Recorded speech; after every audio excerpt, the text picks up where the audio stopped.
wabarakatuh. Waalaikumsalam warahmatullahi wabarakatuh.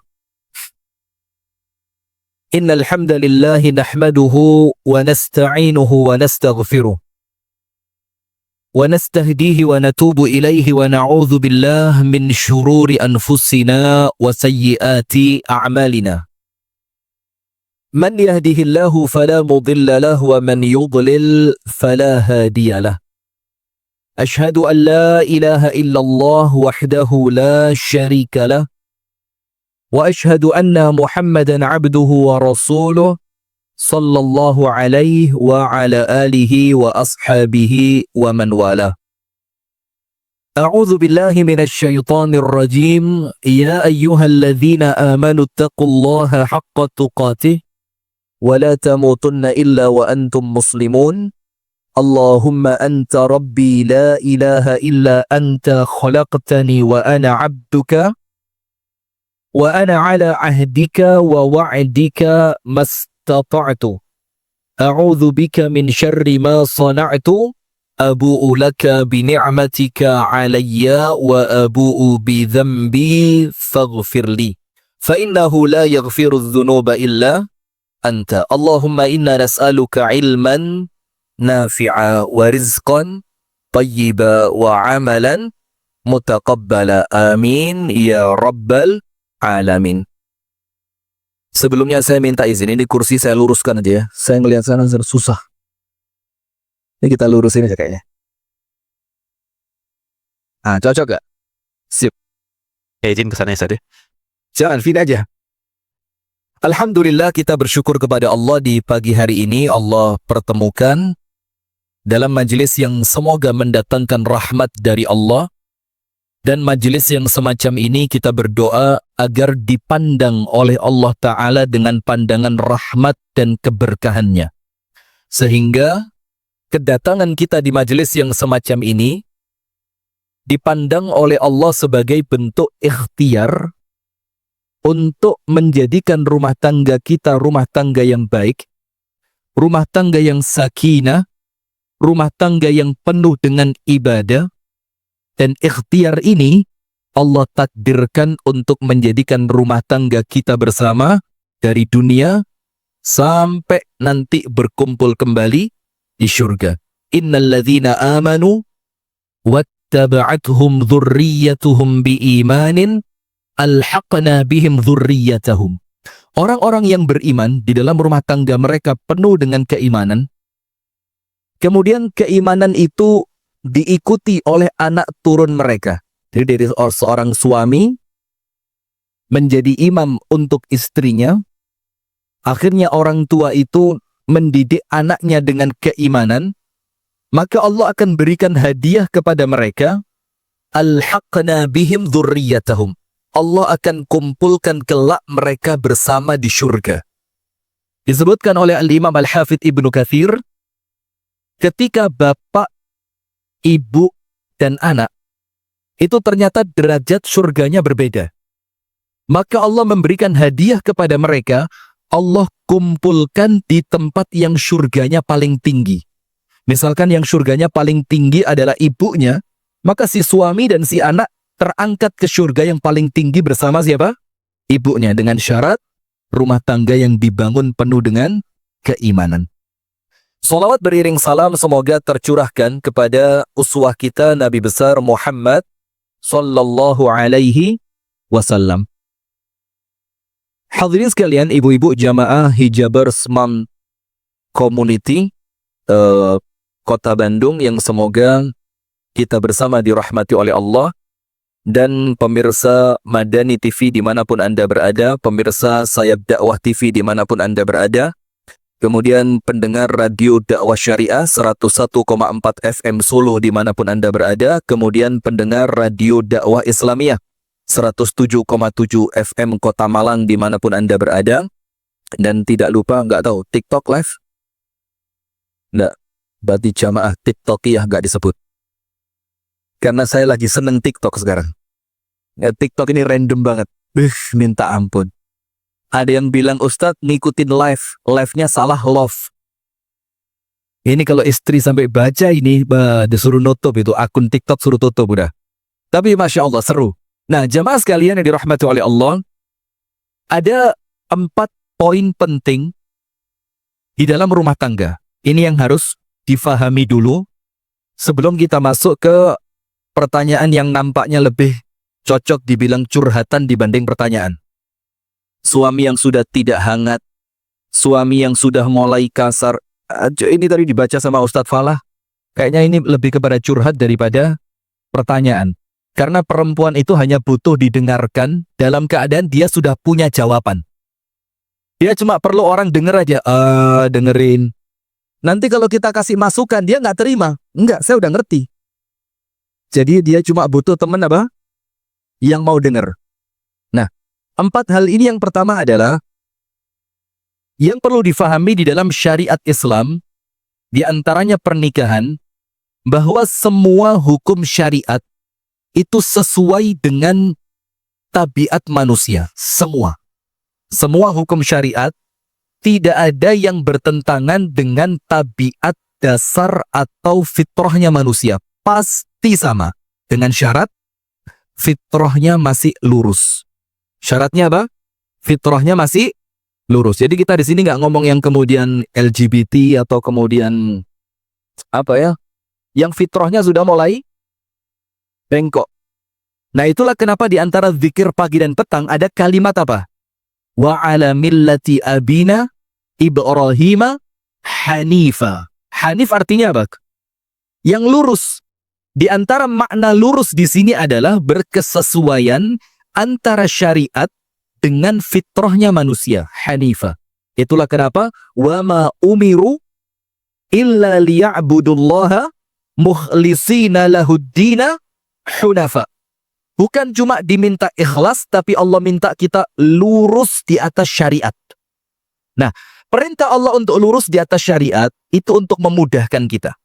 Nah, termasuk di dalamnya ada syariat pernikahan. 1 nggak cukup, boleh? Coba dijawab yang kompak ya. Ya dijawab yang ngomong Ibu. 1 tidak cukup, boleh? 2 apa enggak? 2 nggak cukup, boleh? 2 juga. 3 nggak cukup, boleh? 4 nggak cocok, boleh reshuffle kabinet. Jadi di otak-atik, ini kayaknya udah nggak seru ini. Ganti bisa, setuju ya? Ya, kalau Anda setuju malah keterlaluan. Nah sudah, termasuk pernikahan. Pernikahan ini sesuai dengan syariat dan pernikahan ini sesuai dengan tabiat fitrahnya manusia. Seorang laki-laki perlu kepada perempuan, seorang perempuan perlu kepada laki-laki, dan mereka yang menikah tentu mendambakan Allah hadirkan seorang anak di dalam rumah tangganya. Nah, termasuk di dalamnya ketika kita menikah ada yang namanya perceraian. Dan gak usah kecil hati. Udah divorce 3 kali. Ada yang cerai sampai, mohon maaf ya, bahkan sampai 4 kali, sampai 5 kali. Jangan kecil hati. Kenapa? Minimal 2 hal. Nomor 1, karena perceraian Anda tidak pernah keluar dari takdirnya Allah. Pasti sudah ditakdirkan oleh Allah, bahkan sebelum Anda dilahirkan. Yang kedua, karena perceraian itu tidak selalu bermakna aib. Saya ulang ya, perceraian itu tidak senantiasa bermakna aib. Karena justru dengan perceraian itu, itulah sesuai dengan fitrah. Karena kita hidup berumah tangga. Bahasanya kok nggak enak ya, kok kita ya. Apa bahasa yang bagus? Kalau kita nanti ada yang curiga lagi nih. Apa? Ya. Pernikahan kita lagi nanti. Oh, nggak pakai kita ya, nggak pakai kita. Iya. Pernikahan Anda aja kalau gitu. Nah, karena namanya orang menikah, itu tidak semuanya memiliki kecocokan.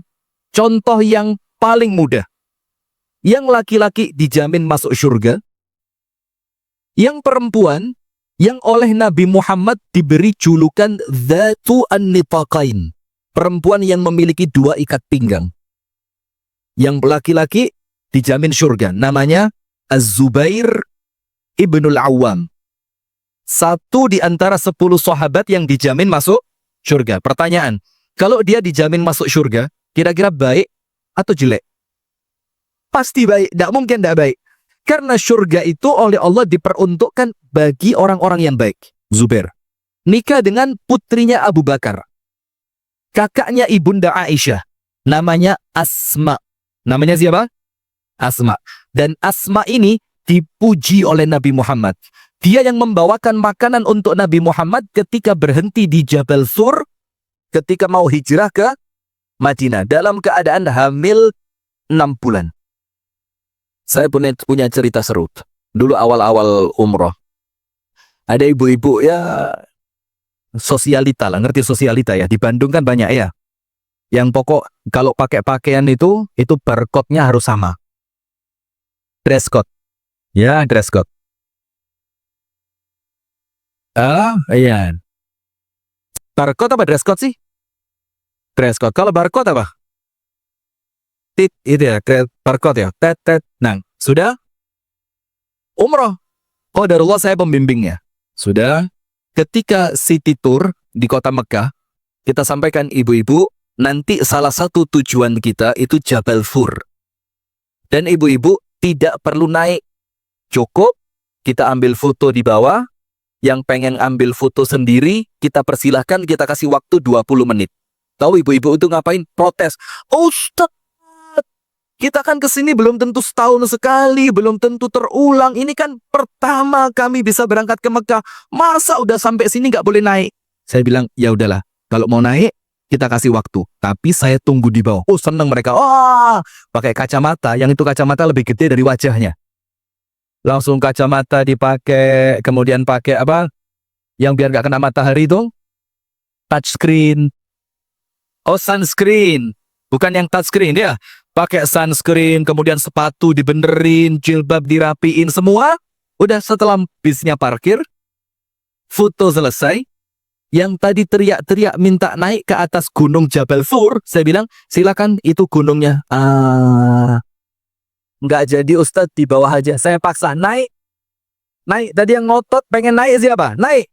Nggak ada yang naik. Nah itulah perempuan. Perempuan ini tahu nggak tahu, yang penting protes dulu. Setuju ya? Tahu nggak tahu, yang penting apa? Protes dulu. Karena kalau nggak protes bukan perempuan. Nah sudah. Ini antara Az-Zubair dan Asma, ini dua-duanya orang baik. Dua-duanya orang baik. Tahu ending kisah pernikahan mereka? Allah takdirkan bercerai. Allah takdirkan apa? Bercerai. Dan Az-Zubair ini pada akhirnya menikah dengan perempuan yang namanya Atikah. Atikah itu perempuan paling cantik di zamannya. Asma ini ya namanya perempuan ya. Perasaannya ya Pak? Ya, dalam keadaan Asma tidak lagi muda, badannya juga tidak lagi seperti ketika dia masih muda, sementara si suami menikahi perempuan yang di zaman itu terkenal dengan kecantikannya. Allah takdirkan mereka akhirnya bercerai. Nah, maka termasuk perceraian itu sesuai dengan fitrah. Karena kalau dipaksakan di dalam rumah tangga ketika mereka tidak mendapatkan kecocokan, akhirnya apa? Semakin hari rumah tangga tidak semakin menambah pahala, tapi semakin menambah dosa. Si istri tidak bisa husnudzon kepada suami, si istri tidak bisa melayani suami dengan sepenuh hati, si suami mulai lalai dengan tanggung jawabnya. Akhirnya apa? Kalau tidak ada syariat perceraian, ini malah repot. Nanti mereka dipaksa bertahan dalam keadaan mempertahankan rumah tangga itu mendatangkan dosa, tidak semakin menambah pahala. Nah, termasuk mencintai anak, termasuk juga apa? Mencintai harta, itu semuanya adalah perkara-perkara yang sesuai dengan fitrahnya siapa? Manusia. Nah, berarti poin pertama, orang yang tidak mau menikah itu tidak termasuk umatnya Nabi Muhammad yang ketika mereka tidak menikah tanpa alasan jelas. Karena pernikahan itu syariat dan pernikahan itu sesuai dengan fitrah manusia. Nah, poin yang pertama ini yang kami titik beratkan pada dua kata, nikah dan cerai. Nikah dan cerai. Jadi nikah syariat dan dia sesuai fitrah. Cerai itu pun syariat dan dia juga sesuai dengan fitrah. Nah, maka ada satu potongan video kami yang kami pergi kemanapun dikejar-kejar sama ibu-ibu gara-gara potongan video itu. Saya bilang termasuk terakhir kemarin di Hijabers Mam. Hijabers Mam Bali. Didatengin satu perempuan. Oh, ini Ustadz yang ngomong cerai itu ibadah. Ternyata yang ngomong bukan dia. Dia di WA sama temen kajiannya. Ketika dia itu ngasih foto sedang pengajian bersama saya, kemudian temennya komen, oh itu toh Ustadz yang bilang cerai itu ibadah. Karena saya sampaikan di video kami, cerai itu ibadah, tapi dengan syarat. Tidak setiap orang yang bercerai mendapatkan nilai ibadah. Kalau perceraian itu alasannya jelas, suaminya tidak sholat, suaminya melakukan dosa besar, istrinya melakukan nusyus yang telah diberikan peringatan kesekian kali tetap tidak mau taat, kemudian bercerainya dengan cara yang betul-betul sesuai dengan syariat. Setelah perceraian tidak ada saling mengumbar aib, maka itu bisa jadi perceraian itu bernilai apa? Ibadah. Tapi ya jangan, oh kalau ibadah saya pengen coba, berarti nanti saya pulang saya mau cerai, saya mau ibadah kepada Allah lewat pintu. Jangan. Sekarang poin kedua, pernikahan itu adalah ibadah.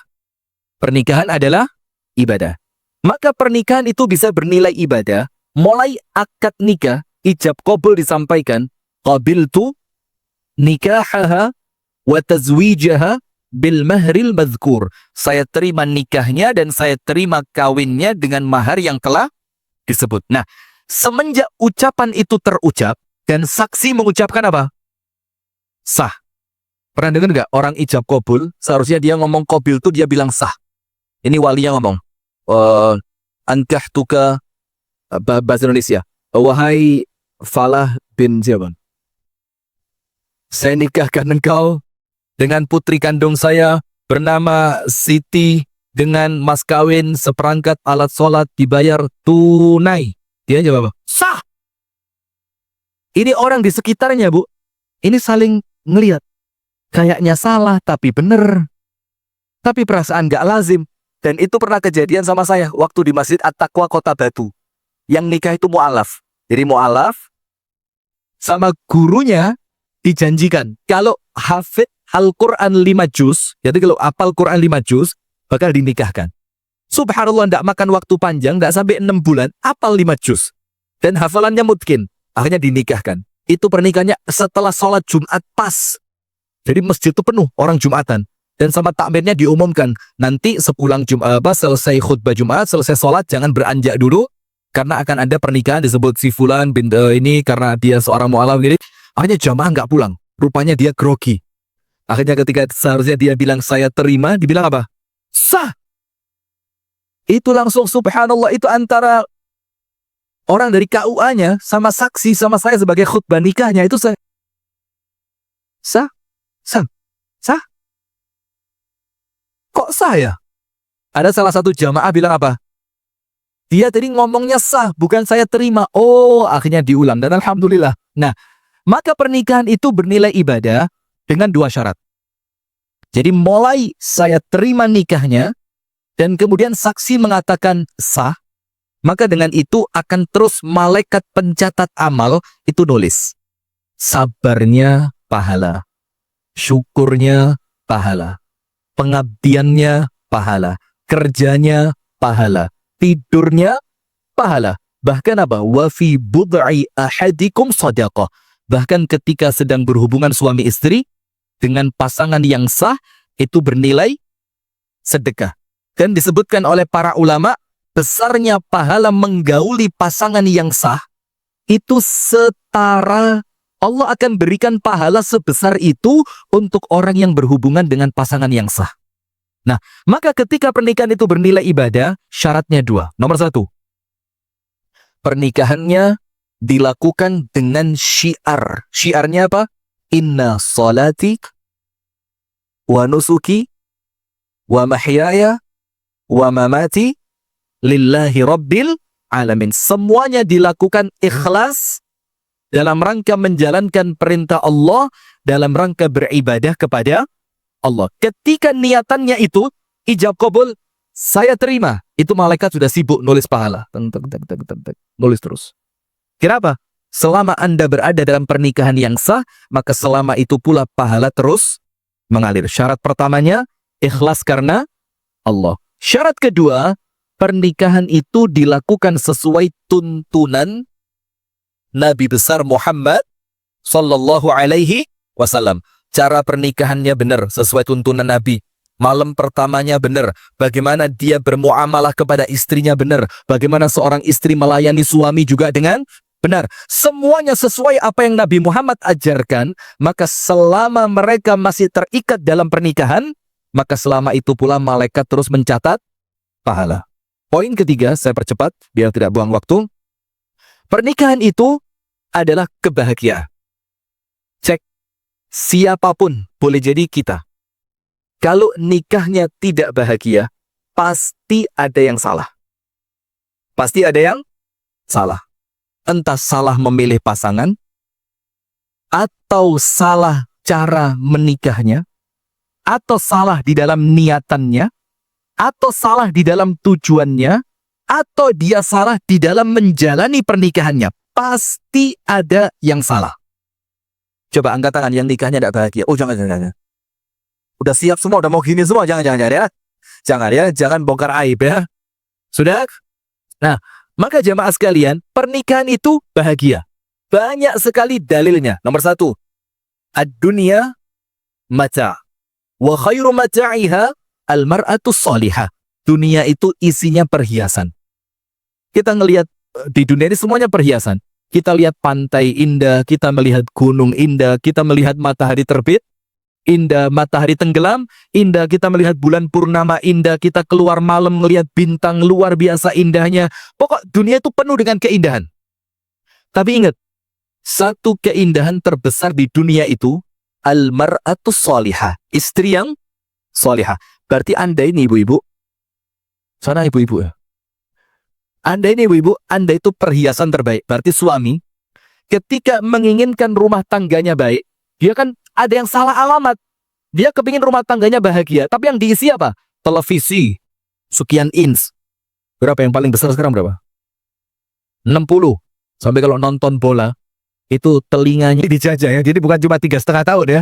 Ditambahi lagi sama Jepang. Sudah? Suami salah. Ketika suami menginginkan rumah tangganya bahagia, yang dimasukkan ternyata perhiasan-perhiasan duniawi. Televisi, sofa yang bagus, karpet yang bagus, dia merancang rumah dengan desain yang dia impikan. Ternyata bukan itu sumbernya. Sumbernya adalah istri yang sholihah. Maka ketika Anda mengeluarkan uang, spend money. Ngerti spend money? Saya biasa di kampung Inggris soalnya. Usually in English. Every day. Daily in English. Kalau di sini daily in kumaha damang. Sudah, ketika dia rela mengeluarkan uang untuk mendapatkan kebahagiaan dengan membeli televisi yang besar, seharusnya dia lebih rela mengeluarkan uang itu untuk menjadikan istrinya sholihah. Dia panggil guru ngaji ke rumah, dia dekatkan istrinya dengan teman-teman yang sholihah, bahkan kalau perlu, dia bikin majelis taklim di rumahnya. Karena apa? Suami tahu, uang yang saya keluarkan untuk istri saya, ini adalah uang untuk membentuk perhiasan terbaik di dunia. Maka itulah kenapa. Pernah dengar nggak cerita Ibunda Aisyah? Karena nikah sama Nabi kan dalam usia yang sangat belia. Dalam satu riwayat, itu nikah dengan Nabi Muhammad usia 7 tahun, dikumpuli usia 9 tahun. Nikahnya berapa? 7. Kelas berapa sekarang? Kelas 1 SD. Kelas 1 SD nikah. Bisa bayangin nggak perempuan kelas 1 SD? Nikah dengan laki-laki yang saat itu usianya 52. Wow. Nah, ini mulai. Nah, maka membayangkannya, jangan membayangkan seperti perempuan zaman kita. Karena ketika perbuatan ini di zaman Nabi dianggap aib, maka orang-orang kafir Quraisy akan mencela Nabi karena perbuatan itu. Tapi tidak ada. Karena mereka menganggap perbuatan itu di zaman tersebut, itu perbuatan yang biasa, lazim. Dan jangan bayangin perempuannya sekian. Ya tentu perempuannya juga sudah matang dengan fisik yang besar, kemudian pola pikir yang juga sudah mulai bagus. Nah, sudah? Maka Ibunda Aisyah itu pernah pinjem kalungnya Asma. Pinjem apa? Kalung. Karena Ibunda Aisyah tidak mendapatkan itu dari Nabi Muhammad. Ketika Rasulullah pulang, Rasulullah lihat Ibunda Aisyah pakai kalung. Rasulullah bilang apa? Cantik betul kalung ini di lehermu. Tapi lebih bagus kalau yang pakai pemiliknya. Jadi Rasulullah tahu ini ternyata kalung ini apa? Dia pinjem dari Asma. Maka dengan berat hati oleh Ibunda Aisyah kalung itu dikembalikan. Tapi ingat, pertamanya apa? Dipuji dulu. Bagus ini kalung kamu pakai. Biar istri itu apa? Senang. Nah, maka ibu-ibu yang sudah usia di atas 50, ketika dandannya udah mulai lebay, itu para suami harus ngerti, jangan dicela dulu, Pak. Wih, cantik. Kayak mahasiswa usia 20. Gituin dulu. Baru nanti diingetin. Tapi kalau keterlaluan ya nggak bagus. Jadi diapresiasi dulu, biar dia senang. Nah, sudah. Itu kasus pertama, pakai kalung. Yang kedua, dapat dipannya kasur. Jadi di rumahnya Nabi, nggak ada dipan. Sama orang-orang Ansor dikasih hadiah. Ada kasur yang sangat indah. Ketika Nabi Muhammad pulang, Nabi Muhammad kaget. Aisyah, dapat dari mana? Dibilang hadiah dari tetangga kami kaum Ansor. Rasulullah bilang apa? Ruddiha. Pulangin. Pulangin. Saya tidak mau barang ini ada di rumah saya. Ibunda Aisyah sempat protes. Ya Rasulullah, saya kepingin rumah saya bagus seperti rumah perempuan yang lain. Saya kepingin di rumah saya ada benda ini seperti di perumahan orang-orang yang lain. Kata Rasulullah, lah, ini bukan untuk kita. Insya Allah kita akan dapat nanti di surga. Sampai Ibunda Aisyah dengan berat hati kembali dipulangkan. Karena Rasul tahu yang menjadikan rumah tangga itu baik, yang menjadikan suami itu betah di rumah, bukan perabotannya, bukan AC-nya, tapi seorang istri yang solihah. Satu saja, Bu, nyenengin, apalagi 4.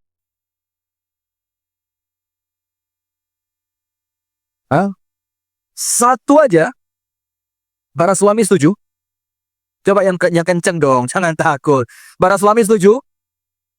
Ah, ya Allah. Tetap perempuan yang jawab tidak, katanya.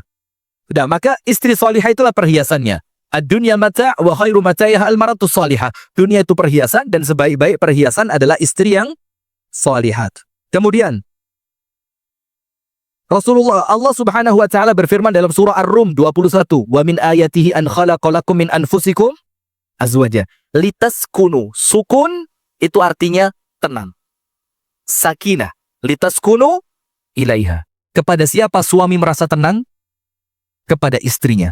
Berarti istri di sini adalah sumber yang mendatangkan ketenangan. Ibunda Khadijah. Ibunda Khadijah. Rasulullah pulang dari Gua Hira. Dapat wahyu dari malaikat Jibril. Pulangnya seperti apa keadaannya? Melihil. Nggak pakai tanya. Dari mana sih? Ngapain sih? Udah kayak gini baru pulang. Nah, enggak. Langsung masuk kamar. Pakaiannya diganti, dirapiin. Rasulullah bilang, "Zammiluni wa dathiruni." Kasih selimut. Sama Ibunda Khadijah, dikasih selimut. Tidak ada ucapan sepatah kata pun. Diam. Karena saat ini belum waktunya suami untuk menjawab. Dia masih dalam keadaan panik. Setelah suasana mulai nyaman, baru ditanya, ada apa? Rasulullah cerita seperti ini, seperti ini, seperti ini. Apa kata Ibunda Khadijah? Wallahi lan yukhayyibakallahu abadan. Demi Allah, Allah tidak akan mengecewakan dirimu. Menenangkan apa tidak? Itulah istri. Maka bahagia dalam rumah tangga itu kebahagiaan yang hakiki. Nah, sekarang perlu dicek. Ketika rumah tangga tidak mendapatkan kebahagiaannya, maka ayo muhasabah. Ini salah pada diri saya, atau pasangan saya, atau niatannya, atau cara menjalankan rumah tangganya. Nah, maka kalau sudah mulai rumah tangga itu tidak bahagia, silakan dicek, pasti ada yang salah. Yang terakhir, ingat, pernikahan itu ujian. Nomor 1, syariat sesuai dengan fitrah manusia, termasuk nikah dan cerai. Itu sesuai dengan fitrahnya manusia. Nomor 2, pernikahan itu adalah ibadah dengan syarat ikhlas dan sesuai dengan apa yang Rasul ajarkan. Poin ketiga, pernikahan itu sa'adah. Sa'adah itu apa? Bahagia. Maka ketika tidak bahagia, pasti ada yang salah. Itu nanti yang muncul banyak pertanyaan. Dan yang terakhir, pernikahan itu apa? Ujian. Bayangin, pernikahan itu apa? Ujian. Anda buka dalam surat At-Taghabun. Surat apa? At-Taghabun.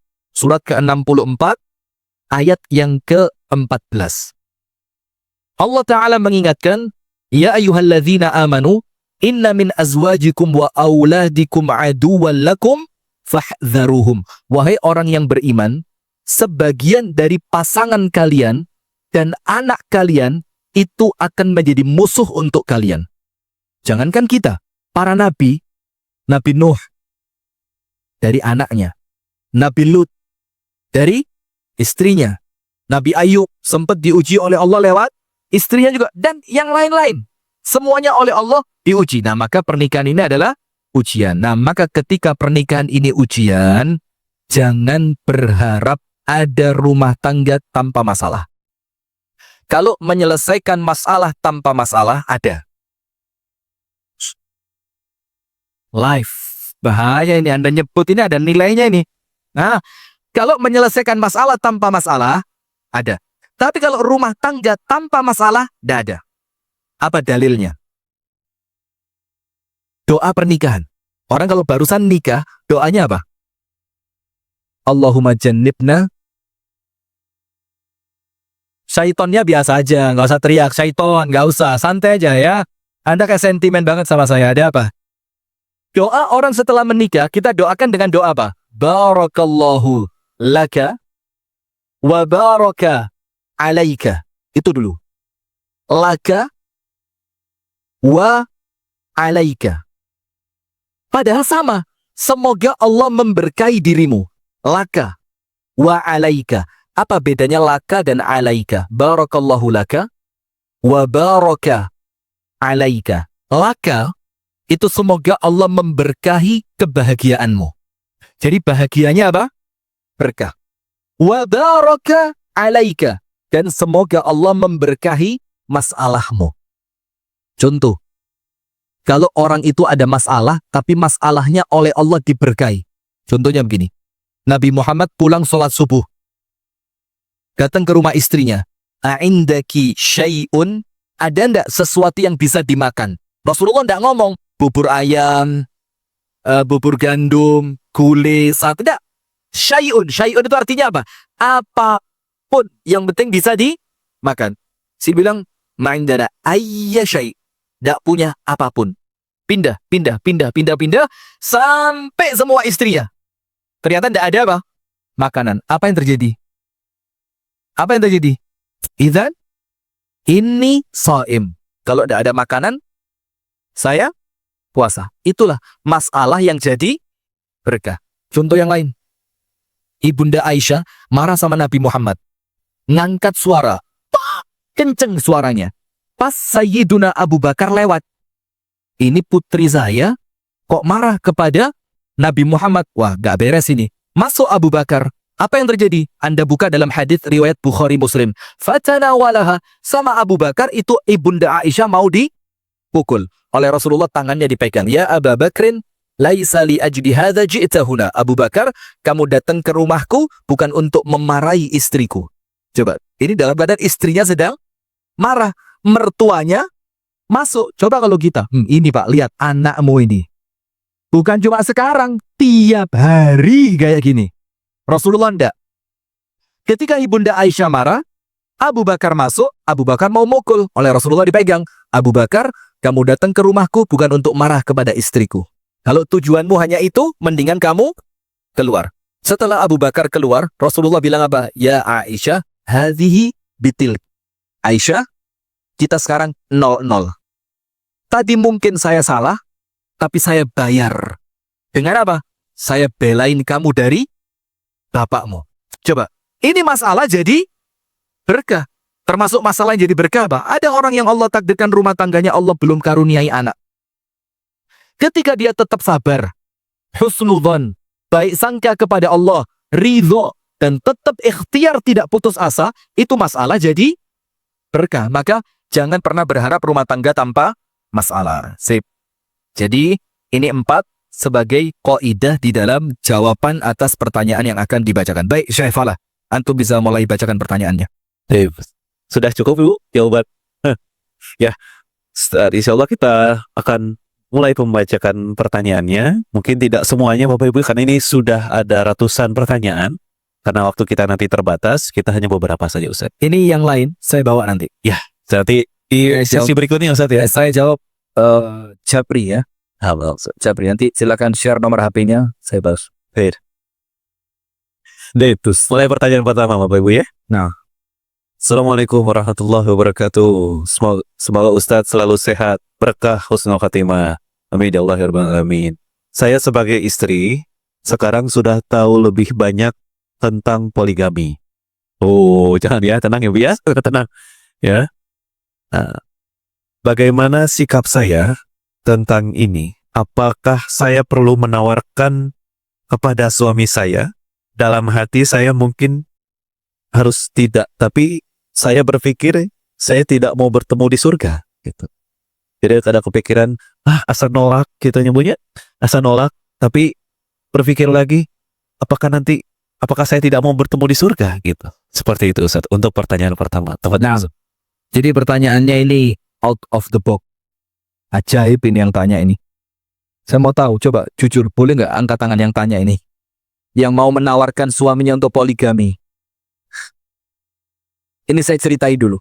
Ini kisah nyata. Ini kami di Kediri. Punya teman, suaminya ngaji, istrinya juga ikut ngaji. Dan Masya Allah, tabarakallah, istiqomah. Serius, ngajinya serius. Dia bawa buku segala macam. Dan tidak pernah telat. Sampai suatu hari si istri ngomong ke saya, Ustadz, saya nggak apa-apa kok, Mas titik-titik. Nama suaminya ya, nggak saya sebut karena ini bahaya ini. Katakanlah Mas Falah gitu ya. Saya nggak apa-apa kok Ustadz kalau Mas Falah mau nikah lagi. Toh saya sudah ngerti ilmunya kok. Dan menolakkan juga tidak membawa kebaikan. Bagaimana kalau nanti Mas Falah di luar malah berzina? Mendingan saya izinkan, jujur, apa adanya, saya akan bantu suami saya untuk bersikap adil. Saya pikir, yo mbak. Ngerti ndak? Kalau bahasa Bandungnya apa? Ustaz, apa kok yo? Dalam hati tapi. Sudah, singkat cerita, beberapa bulan kemudian, si suami betul-betul serius mau nikah lagi. Coba. Awal si istrinya ngomong, itu belum ada rencana si suami mau nikah lagi. Ketika benar-benar si suami ada gelagat mau nikah lagi, langsung si istri telepon saya, Ustaz, masalah Ustaz mau nikah. Saya tanya, lo dulu katanya boleh. Itu kan dulu Ustaz, sekarang berubah. Maka ibu-ibu, jangan sok. Poligami itu bukan perkara ringan. Bukan perkara ringan. Jangankan Anda, istri Nabi saja, itu satu dengan yang lain, itu ada cemburu-cemburuannya.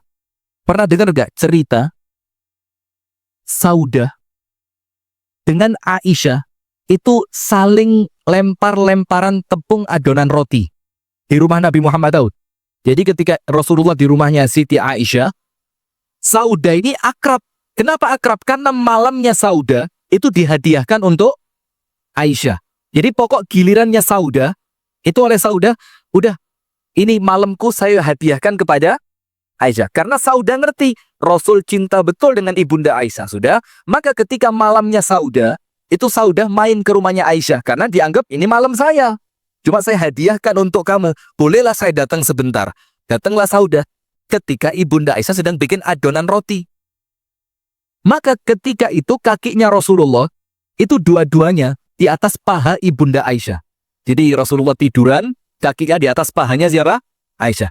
Ketika Saudah masuk, maka kakinya Rasul yang satu di pahanya Aisyah, yang satunya di pahanya siapa? Saudah. Begini, ibunda Aisyah mulai cemburu. Gangguin aja.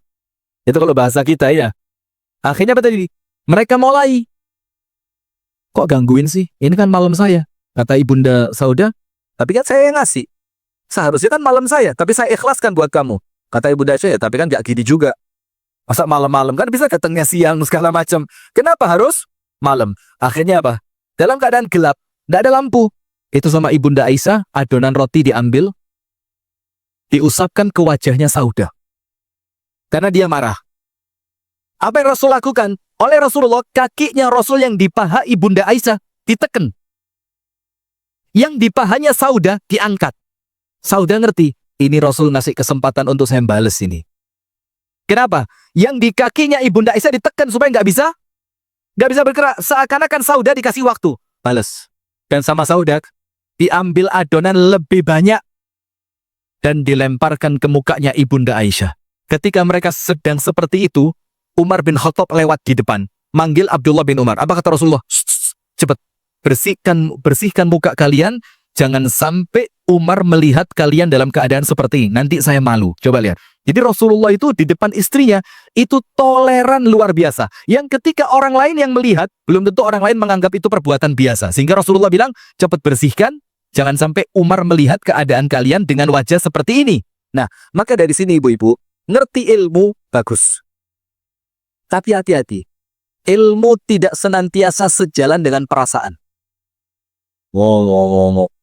Ilmu tidak sejalan, tidak senantiasa sejalan dengan, dan mohon maaf, berapa banyak ustadz, istrinya juga ustadzah, ketika si ustadz nikah lagi, ustadzahnya mundur. Ada apa enggak? Ada apa enggak? Padahal suaminya ustadz, istrinya juga seorang. Karena apa, Bu? Tidak mudah. Maka menurut saya, apakah perlu saya tawarkan kepada suami supaya saya bisa masuk ke dalam surga? Anda cari pintu surga yang lain saja. Wallahu a'lam bishawab. Dah, saya tepuk tangan. Belum. Baik, Ustaz. Satu lagi nih, Ustaz, masih dalam hal yang sama, Ustaz. Assalamualaikum warahmatullahi wabarakatuh, Pak Ustaz. Qadarullah, suami saya sudah 8 tahun berpoligami. Dan sampai saat ini saya sedang belajar untuk ridho. Suami menginginkan saya untuk bisa dekat dan menerima madu. Pertanyaan saya, haruskah saya dekat dengan madunya? Bolehkah saya hanya bisa menerima tanpa harus ada dekat dengan madu? Karena untuk menjaga perasaan orang tua dan keluarga saya. Karena mereka belum menerima kondisi ini. Dosakah saya, Ustaz? Ini pertanyaan bagus ini. Lihat, perempuan itu begini. Dalam keadaan suaminya menikah lagi, dia tetap khawatir berdosa. Padahal yang nikah siapa? Memang perempuan Bandung luar biasa. Bolehlah dapat 1 apa 2 di sini, nggak jadi masalah. Sudah? Sudah. Belum. Oh, belum. Begini. Ketika suami nikah lagi, sudah 8 tahun, dia merasa tetap ikhtiar untuk ridho. Dengerin ibu-ibu. Ridho itu seperti iman. Seperti apa? Iman. Kadang-kadang naik, kadang-kadang turun. Kadang-kadang hati ikhlas banget. Tapi nggak jarang, apalagi namanya perempuan, ada tamu bulanan, pas lagi haid. Gimana sih? Mentang-mentang saya haid, dia di rumah. Istri yang satunya. Terus mulai bayangin, dia ngapain dari sana ya? Aduh. Ntar dia kalau mau tidur pelukan lagi. Aduh. Ntar kalau pelukan nyaman. Aduh. Akhirnya apa? Dia senang ada yang tersiksa. Nah, maka perhatikan poin pertama. Ridho itu tidak senantiasa flat. Ridho itu kadang-kadang bagus banget, kadang-kadang turun. Maka ikhtiar Anda untuk terus ridho itu bagus. Tapi ada tipsnya. Tips yang pertama. Jangan selalu ingin tahu apa yang dilakukan suami di rumah madu Anda. Itu tipsnya. Kalau suami sedang pergi, udah. Anda cari aktivitas yang positif. Supaya melupakan Anda dari memikirkan suami sedang bersama istrinya yang lain. Nomor 2, ibadah kepada Allah. Karena ibadah itu menjadikan hati apa? Tenang. Ala bizikrillah tatma'innul qulub. Nomor 3, cari teman yang positif. Nomor 1, isi dengan aktivitas yang manfaat. Nomor 2, ibadah. Nomor 3, cari teman yang positif. Karena kami punya cerita, cuma bukan di sini, di jauh sana, agak ke timur sana. Punya teman curhat, tiap hari curhat. Sampai di akhir cerita, si suami diambil teman curhatnya. Pernah dengar cerita saya yang itu?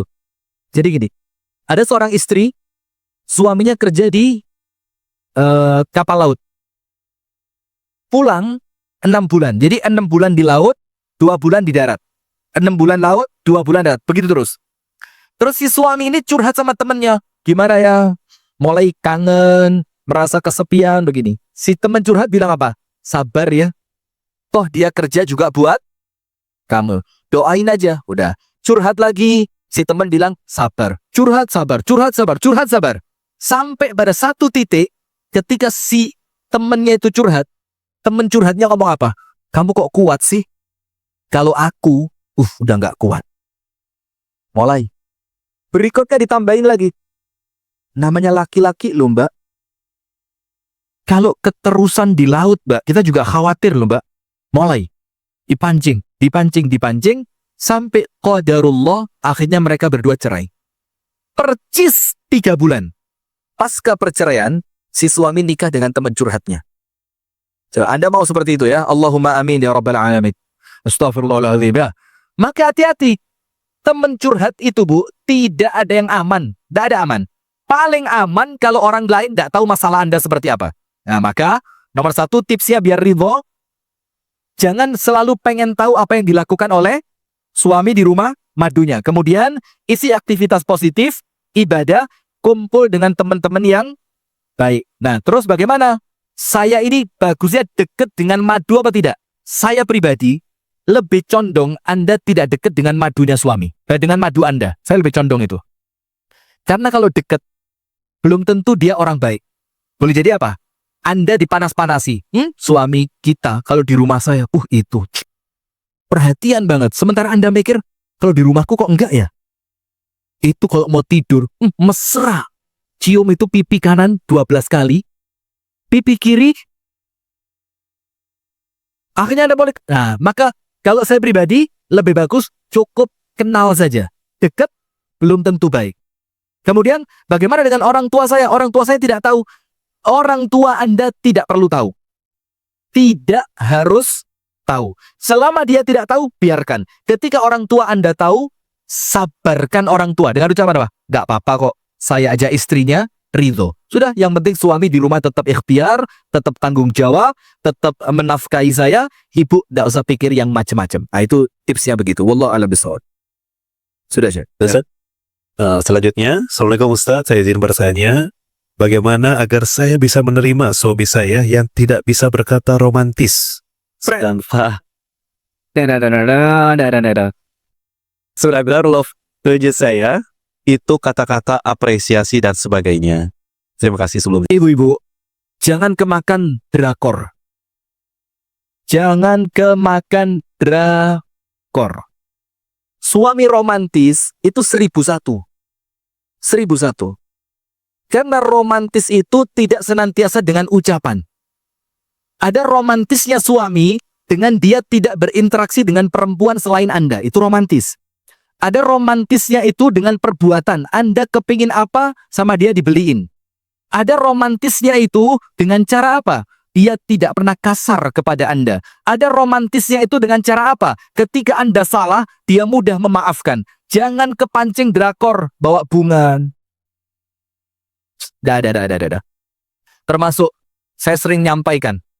Ustadz Salim Afillah pernah kesini kan? Nah, Ustadz Salim itu pernah begini. Ketika istrimu menangis, sediakan dadamu untuk menampungnya. Saya bilang, pret Ustadz. Dah ada Ustadz. Dah. Kenapa? Kalau untuk ceramah, sekedar bagus-bagusan, bolehlah. Tapi kalau aslinya, istri nangis, suami, mancing pergi dia. Karena suami itu sumpek. Ngerti sumpek? Gak semua suami seperti itu. Nah, kalau cerita-cerita romantis itu terlalu diumbar, ini yang muncul masalah. Apa masalahnya? Nanti Anda akan menjadi ujub, pamer, sombong.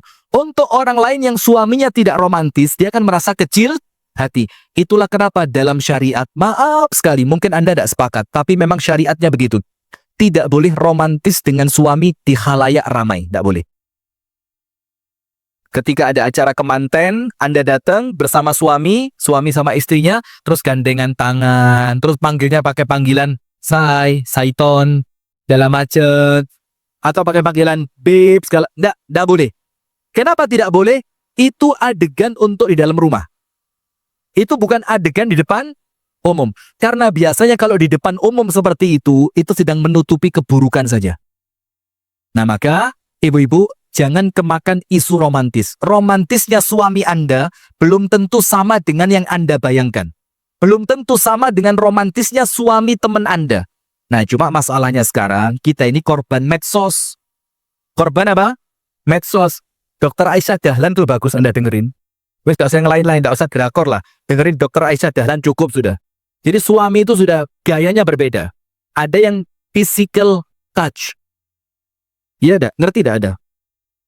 Nanti saya ngomong gini tidak ngerti. Physical touch itu dia mengungkapkan keromantisannya dengan sentuhan. Dia kalau mau tidur pelukan sama istrinya. Ada kalau mau pergi dia cium kening, Istrinya, si istri cium tangan, itu physical touch.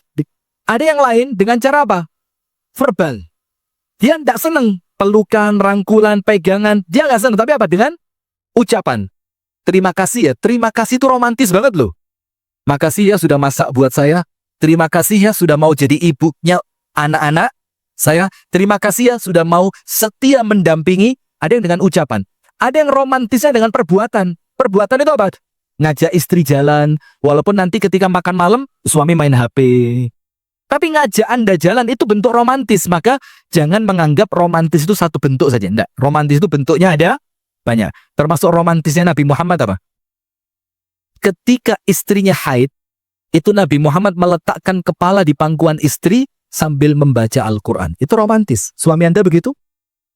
Jangankan Anda haid, Anda nggak haid aja nggak pernah ya. La haula wala quwata illa. Maka sudah, wallahu a'lam bishawab. Silakan Syekh. Nah, Baik, selanjutnya. Assalamualaikum Ustaz. Waalaikumsalam. Ustaz, saya mau bertanya. Saya menikah dengan duda yang 2 kali cerai. Dan dari masing-masing istrinya mempunyai 1 anak. Anak dari mantan yang pertama marah dan membenci saya. Karena pernah tidak saya izinkan ketemu dengan mantan ibu sambungnya. Yang kedua, sekarang anak itu mempengaruhi keluarga suami untuk tidak berhubungan dengan saya, ibu mertua dan adik ipar. Pertanyaan Ustaz, apakah harus saya lakukan? Sementara saya saat ini bisa diam, tapi ini menjadikan saya kena anxiety disorder dan harus mengharuskan saya ke psikiater. baik. Jadi ibu-ibu, perhatikan Bu. Jangan merepotkan diri sendiri. Kadang-kadang perempuan itu tersiksa dengan perasaannya bukan dengan lingkungannya. Lingkungan baik-baik aja. Cuma perasaan perempuan itu yang kemudian ganggu. Dia suka gak ya sama saya? Kok dia ngobrol cuma berdua, saya nggak diajak ngobrol ya? Kok dia kalau ketemu temen yang itu cipika-cipiki, kalau ketemu saya cuma salaman biasa. Dia kalau duduk sama mbak yang itu, kenapa duduknya bisa lama? Kalau sama saya kenapa cuma? Itu cuma perasaan aja. Dan setan itu bermainnya di perasaan. Setan itu bermainnya di mana? Perasaan. Saya kasih contoh. Rumah tangga Nabi.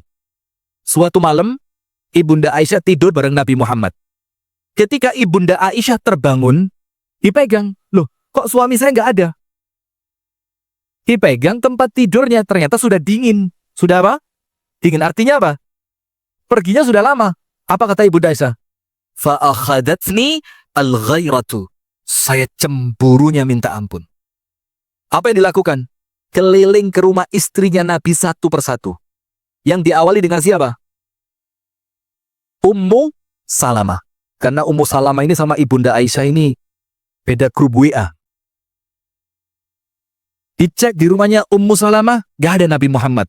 Pindah, Sofia. Yang cantik-cantik dulu cari, Sofia. Di rumahnya Sofia, gak ada. Sampai keliling ke 8 istri yang lain, Rasulullah gak ada. Ternyata apa? Ibunda Aisyah ketemu Nabi Muhammad sedang berada di kuburan Baqi. Pemakaman Baqi, sedang berdiri. Ketika Nabi Muhammad berdiri berdoa, sampai apa? Jenggotnya ini basah dengan air mata. Ketika Nabi Muhammad sedang berdoa, Nabi Muhammad merasa, ini kayaknya ada yang memperhatikan saya ini. Maka Nabi Muhammad berbalik, Ibunda Aisyah langsung jilbabnya ditutupkan ke seluruh badannya, dan Ibunda Aisyah lari. Rasulullah tahu, oh Aisyah.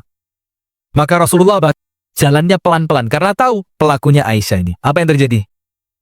Setelah Ibunda Aisyah masuk, Rasulullah masuk ke rumah. Ternyata nafasnya Ibunda Aisyah dalam hadisnya dikatakan, Hasyya Rabiyah. Hasyya Rabiyah itu nafasnya ini. Tapi ditutup apa? Selimut. Rasulullah bilang, Ma biki ya Aish, ada apa? Dalam keadaan Rasulullah tahu. Ibunda Aisyah buka selimutnya dibuka. Ma biya ya syai, tidak ada apa-apa. Rasulullah bilang, cerita. Kalau kamu tidak mau cerita, nanti Allah yang akan menceritakan kepadaku. Oh, lihat ancamannya, lihat. Jadi langsung, ini sumbernya langsung pusat ini. Iya. Kalau kamu gak mau cerita, nanti siapa yang cerita? Allah. Akhirnya Ibunda Aisyah cerita, begini ya Rasul. Saya terbangun, saya lihat dirimu tidak ada, saya pegang kasurmu sudah dingin. Maka saya cemburu. Rasulullah bilang, kamu cemburu? Ibunda Aisyah bilang apa? Ya Rasulullah, Siapa yang tidak cemburu kepada dirimu ini loh? Engkau ini orang sempurna, tampan, akhlakmu baik. Maka pasti kalau saya akan cemburu. Maka saya keliling ke rumah istri-istrimu. Ternyata engkau tidak ada di sana. Dan saya menemuimu di mana? Pemakaman baki. Apa kata Rasulullah? Ja'aki syaitanuki. Aisyah, kamu telah kemasukan setan. Padahal siapa ini? Ibunda Aisyah. Rasulullah melakukan apa? Tidak melakukan apapun. Yang jadi masalah apa? Perasaan. Dan perasaan inilah ditiup sama setan. Suamimu pindah ke rumah istri yang lain. Nah, maka ibu-ibu, ketika muncul masalah seperti ini, menikah dengan seorang duda, 2 kali bercerai, dan dari masing-masing istrinya memiliki anak 1, tidak ada yang bisa menyelesaikan masalah kecuali Anda sendiri. Jangan kemakan perasaan. Plus, harus komunikasi dengan terbuka. Ingat nomor 1, jangan kebawa perasaan. Karena perasaan itu tidak jarang bisikannya siapa? Setan. Dan yang kedua, diselesaikan dengan cara apa? Komunikasi. Panggil suami, kemudian anak-anaknya suami dari istri yang sebelumnya duduk bareng. Kamu kepingin dari saya seperti apa? Sikapmu kepada saya kenapa seperti itu? Coba engkau sebagai ayahnya, ngobrol sesuatu kepada anakmu supaya dia bersikap baik kepada saya. Harus diselesaikan dengan cara apa? Komunikasi. Wallahu a'lam bishawab. Baik, selanjutnya Ustaz. Bismillah. Assalamualaikum warahmatullahi wabarakatuh, Ustaz. Waalaikumsalam. Saya seorang akhwat yang bercerai hidup. Sudah ada beberapa orang yang mengajak saya berumah tangga. Tapi saya trauma. Takut untuk berumah tangga lagi. Bagaimana caranya agar saya tidak trauma untuk berumah tangga? Terima kasih. Pertanyaan bagus. Menghilangkan trauma pasca perceraian. Ingat, cerai itu pasti ada masalah sampai seseorang akhirnya bercerai. Nah, maka untuk menghilangkan traumanya, dicek salahnya di mana. Maka kesalahan itu Anda perbaiki. Jangan sampai terulang pada rumah tangga yang berikutnya. Nah, sekarang ada beberapa tips menghilangkan trauma pasca perceraian. Nomor 1. Cari pergaulan yang di pergaulan itu akan menumbuhkan sisi positif Anda dan bisa menjadikan Anda menemukan pasangan yang terbaik. Jadi misalkan dulu pergaulannya itu tidak baik. Akhirnya dapat suami dari pergaulan yang tidak baik tadi. Dari pergaulan yang tidak baik, tidak mungkin mendatangkan pasangan yang baik. Maka nomor 1, cari circle yang baru. Yang circle yang baru ini adalah circle lingkungan pergaulan yang positif. Ibu-ibu yang baik. Saya tidak ngomong pengajian loh ya. Karena maaf, ibu-ibu pengajian belum tentu baik. Bahkan sekarang ibu-ibu pengajian ini, minta ampun. Ininya pun.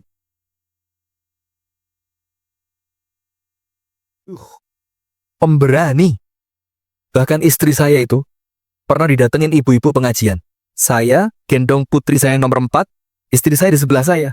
Ibu-ibu itu datang. Mbak, saya juga mau loh jadi istrinya Ustadz. Itu istri saya diam aja. Sambil dia nahan. Itu suaranya kedengar tuh.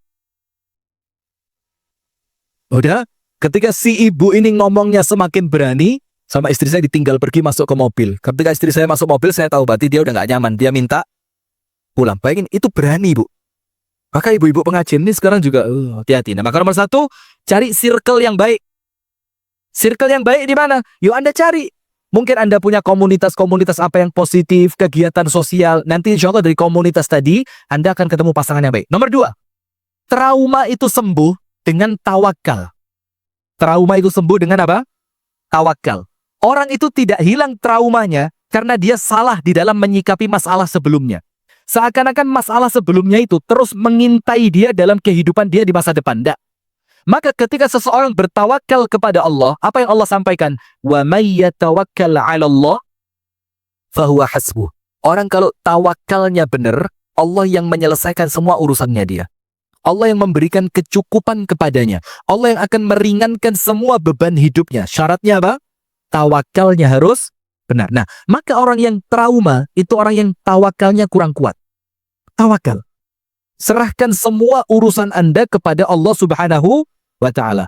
Yang ketiga, ilmu. Menghilangkan trauma dengan apa? Ilmu. Rumah tangga sebelumnya cerai. Anda cek salahnya di mana. Terus Anda pelajari, oh rumah tangga yang benar seperti apa sih? Secara cari pasangan menurut Islam bagaimana sih? Kemudian niatan menikah dalam Islam bagaimana? Maka dengan ilmu tadi akan menghilangkan trauma. Yang terakhir, trauma itu akan hilang dengan dilakukan. Trauma menikah, kalau Anda nggak nikah-nikah, ya nggak hilang traumanya. Maka bagaimana? Justru hilangkan trauma itu dengan cepat menikah. Tapi ingat, pasangannya jangan salah. Maka ingat, saya ulang, nomor 1, pindah circle. Nomor 2, tawakal. Nomor 3, cari ilmu untuk apa yang akan Anda jalani. Dan yang keempat, buru-buru nikah. Wallahu ta'ala a'lam bishawab. Ya, Ustaz. Bismillah. Assalamualaikum Ustaz. Izin bertanya, bagaimanakah cara mempertahankan rumah tangga jika suami saat berantem pasti bilang kata pisah, tapi setelah tenang ia menyesal dan minta maaf terus minta balikan, dan itu terjadi terus menerus berulang sampai saya sudah lelah berpikir apakah dan berpikir untuk berpisah. Apakah keputusan saya ini tepat atau tidak, dan sejauh mana saya harus bertahan kalau saya masih harus mempertahankan rumah tangga? Saya sarankan untuk yang sedang ada masalah, kemudian kefikiran cerai atau bertahan. Ada satu video saya, durasi sekitar 28 menit. Singkat aja, nggak panjang, 28 menit. Itu judulnya apa? Apa judulnya? Saya lupa. Apa? Coba di WA saya, judulnya. Antara bertahan atau berpisah. Cari di YouTube kami, ada. Jadi, kapan kita memutuskan bercerai, dan kapan kita memutuskan untuk bertahan. Itu ada stepnya, ada tahapannya, dan ada pertimbangan ilmunya. Kapan harus berpisah, kapan harus mempertahankan. Nah, tapi sekarang saya jawab pertanyaan ini. Suami setiap marah, ngomongnya apa? Pisah. Ibu-ibu perhatikan, cerai itu ada 2. Ada hakiki. Hakiki itu kalimatnya terang-terangan. Cerai, pisah termasuk. Atau kalimat kamu bukan lagi istriku. Itu kalimat cerai yang shorih. Shorih itu apa? Jelas. Seriusnya jatuh cerai, bercandanya pun juga jatuh cerai. Maka jangan main-main. Itu cerai dengan kalimat shorih. Shorih itu artinya jelas. Maka apapun yang terjadi, cerainya jatuh. Yang kedua, kinayah. Kinayah itu pakai kata kiasan. Misalkan, aku pulangin kamu ke rumah ibumu. Itu kiasan. Atau kalimat, saya tidak cocok lagi dengan kamu.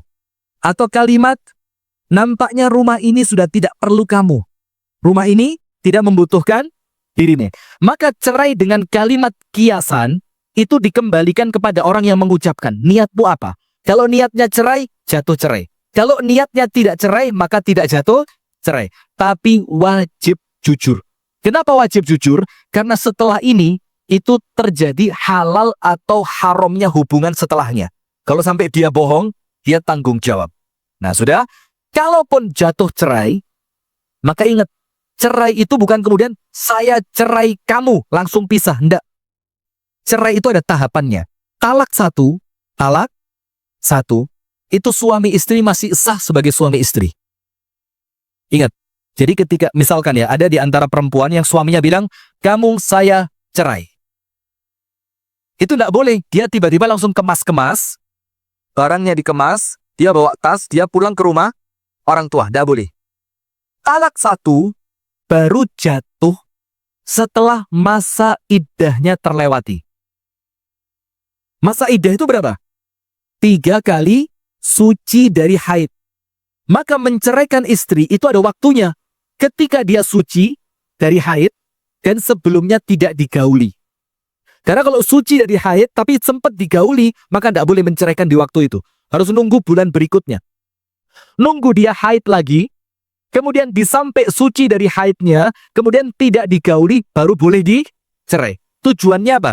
Biar menghitung masa iddahnya mudah. Nah, setelah haid pertama, haid kedua, haid ketiga, suci dari haid yang ketiga, baru mereka resmi bukan lagi suami istri. Si istri wajib keluar dari rumah suaminya. Nah, tapi kalau masih talak satu dan masa iddahnya belum terlewati, maka dia masih resmi suami istri. Kalau suatu malam suaminya pengen ya biologis lah ya, maka apa? Terus suaminya mendatangi istri, itu tidak perlu istri nolak. Kamu sudah ceraiin saya kemarin, nggak bisa. Karena selama di masa iddah, suami berhak untuk rujuk. Dan rujuk itu dengan dua cara. Nomor satu, dengan ucapan, saya merujuk dirimu tanpa wali, tanpa saksi. Yang kedua, dengan perbuatan. Dengan perbuatan itu apa? Tutup mulutnya, tarik ke kamar, tidurkan dia di ranjang, lakukan apa yang Anda inginkan. Itu otomatis apa? Rujuk. Nah, maka untuk perempuan yang punya kasus seperti ini, setiap dia marah, dia ngomong pisah, itu jatuh cerai. Dan marah di dalam perceraian dibagi 3. Ingat, biar nanti bisa memisahkan. Marah di dalam perceraian, jatuh atau tidaknya cerai oleh ulama dibagi berapa? 3. Nomor 1, ghadhabun yudhibu al-aql. Marah yang sampai orang itu akalnya hilang. Cara menentukannya bagaimana? Setelah dia sadar dari marahnya, dia tidak ngerti tadi waktu marah ngomong apa. Maka yang seperti ini, cerainya tidak jatuh. Marah yang menghilangkan apa? Akal. Cara melihatnya bagaimana? Dia tidak ngerti tadi waktu marah dia ngomong apa. Maka yang seperti itu cerainya tidak jatuh cerai. Yang kedua, marah khafif. Khafif itu ringan, emosi, tapi dia ngerti ngomong apa. Dan dia tahu konsekuensi dari omongannya, maka cerainya jatuh. Yang ketiga, marah pertengahan. Yang ketika dia sedang emosi, dia ngerti ngomong apa. Tapi setelah dia sadar, dia menyesal. Ini menurut Ibnu Taimiyah, cerainya tidak jatuh. Nah, maka ucapan seperti ini, untuk lebih amannya, itu ditanyakan kepada suami, kamu ngomong seperti itu, sadar apa tidak? Kamu ngerti nggak konsekuensinya apa? Kalau dia sadar, dia ngerti konsekuensinya apa, ketika itu terulang, maka bisa jadi terhitung talaknya sudah 3. Wallahu ta'ala a'lam bissawab. Maka hati-hati dengan ucapan talak ini. Ustaz. Bismillah Ustaz, sampai mana batas kesabaran yang harus dimiliki oleh seorang istri bila suaminya tidak memenuhi kewajiban memberikan nafkah batin karena sudah mempunyai perempuan lain? Ada Ustaz. Ini tulisannya bagus banget ini. Ternyata orang yang tulisannya bagus gak mesti nasibnya baik ya. Dan ini pertanyaannya nafkah batin ini. Bukan nafkah uang. Begini. Di mana batas sabarnya? Patokannya cuma 3. Nomor 1. Nomor 1. Ketika Anda masih bisa melayani suami dengan baik, maka bersabarlah.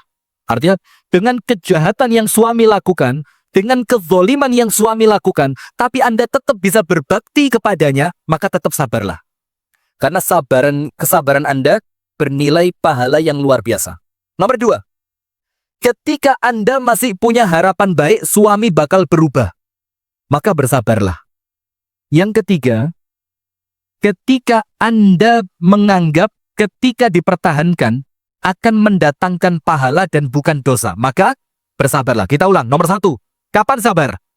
Ketika Anda masih bisa apa? Berbakti. Nomor 2. Ketika Anda masih husnudzon, suami akan berubah, maka sabar. Yang ketiga, ketika Anda masih menganggap kesabaran ini akan bernilai pahala, tidak mendatangkan dosa. Dosa itu apa? Anda sudah tidak bisa hormat kepada suami, Anda tidak bisa husnudzon kepada suami, Anda tidak bisa percaya kepada suami. Itu kalau sudah tidak bisa, maka mendingan pisah. Itu batas sabarnya. Dan tentu tidak sesingkat itu. Ada tahapan apa? Konsultasi dengan keluarga, komunikasi dengan suami, Anda tanya kepada orang-orang yang mengenal suami Anda. Supaya apa? Tidak terkesan cerai itu terlalu mudah. Nggak, eman-eman. Nanti jangan sampai Anda menyesal. Wallahu a'lam bishawab. Saya tambah dikit ya. Apalagi urusannya urusan batin. Maaf ibu-ibu ya. Orang nikah itu bu, urusannya bukan cuma ranjang saja. Orang nikah itu jauh lebih kompleks dibandingkan masalah ranjang. Banyak orang-orang yang sudah tua, usianya 60 tahun, dia menikah setelah istrinya meninggal. Tentu untuk urusan ranjang dia sudah tidak perlu. Tapi apa? Dia perlu teman ngobrol. Dia perlu di rumahnya ada yang menemani. Dia perlu kalau dia keluar ada yang bisa diajak. Jadi jangan mikir urusan batin ya. Walaupun batin itu juga tidak bisa diremehkan ya. Cuma hati-hati, jangan sampai karena perkara yang terlalu kecil Anda mengorbankan keutuhan rumah tangga Anda. Silakan Syekh. Ustadz, ketika suami sudah wafat, apakah semua tanggung jawab anak-anak, tanggung jawab saya? Ya memang Akhirat, ketika suami ya sudah wafat ya. ya, apakah semua tanggung jawab anak-anak, tanggung jawab akhiratnya semua ditanggung istrinya? Kalau tanggung jawab dunia sudah otomatis istri yang menanggung. Baik. Secara syariat, ketika suami meninggal, anak-anaknya suami yang masih kecil itu tanggung jawab keluarga laki-lakinya suami. Itu secara syariat. Jadi istri tidak dibebani dengan anak-anaknya. Maka anak itu dibilang yatim ketika bapaknya yang meninggal. Kalau ibunya yang meninggal, gak jadi masalah. Kenapa? Bapaknya bisa nikah lagi. Karena ekonominya si anak tidak terpengaruh kalau ibunya yang meninggal. Nah, sementara yatim itu kaitannya dengan urusan apa?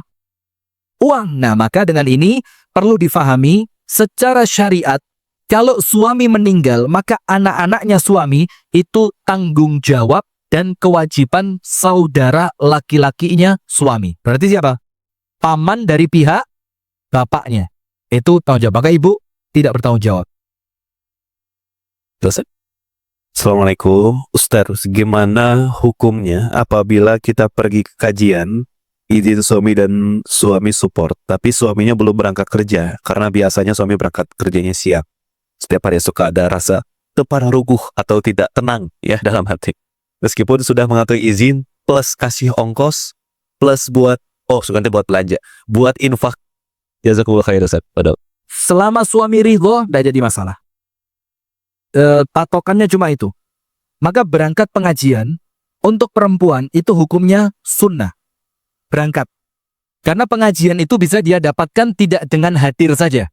Dia bisa nonton lewat YouTube, televisi, atau TikTok, Facebook, Instagram, atau yang lain. Sementara taat kepada suami hukumnya apa? Wajib. Maka yang sunnah tidak boleh mengalahkan yang wajib. Maka berangkat pengajian wajib dapat izin dari suami. Dan izin itu terbagi dua. Ada izin harian, ada izin secara global. Global itu begini. Pokok setiap Rabu saya ngaji. Ketika suami ngomong boleh, maka kalimat setiap Rabu itu, setiap hari Rabu, itu tidak menjadikan dia perlu mengulang izinnya. Karena suami ngerti setiap Rabu. Nah, tapi kalau dia mau mengulang, itu baik. Nah, izin harian itu untuk kegiatan yang bukan rutinitas. Paham ya? Karena apa?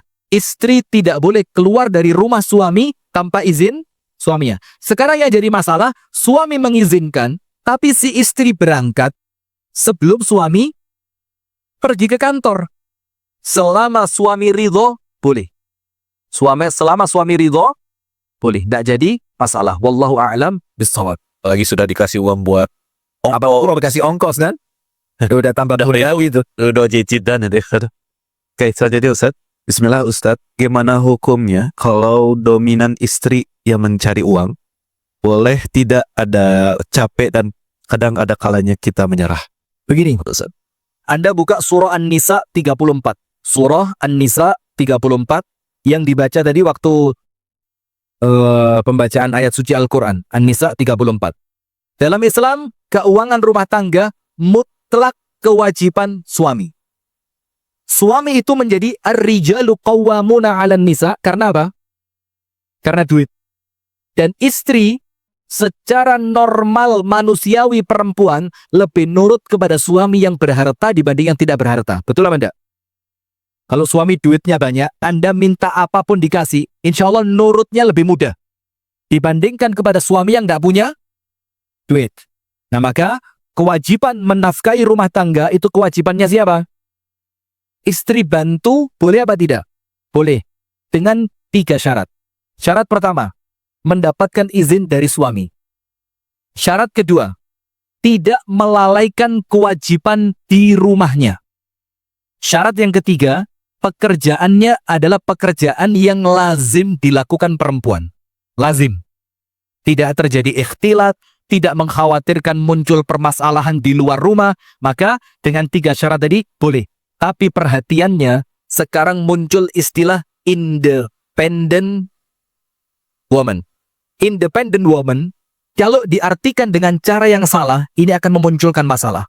Independent itu kan seorang istri yang merasa merdeka. Tanpa kamu, saya bisa hidup sendiri. Nah, kalau sampai dia bekerja, dominan, dan memunculkan sikap seperti itu, jadi seakan-akan dia tidak butuh kepada suaminya, maka mendingan gak usah kerja. Karena apa? Pekerjaan Anda akan mengantarkan Anda untuk sombong di hadapan suami. Kenapa? Karena suami itu adalah surga atau neraka Anda. Kalau sampai karena Anda bekerja, Anda merasa lebih dibanding suami, itu bahaya. Itu apa? Bahaya. Apalagi setelah dia merasa punya duit, dia malah ngatur-ngatur suaminya. Itu tidak baik ya. Selama bisa dihindari, maka silahkan. Wallahu ta'ala a'lam bishawab. Ustaz.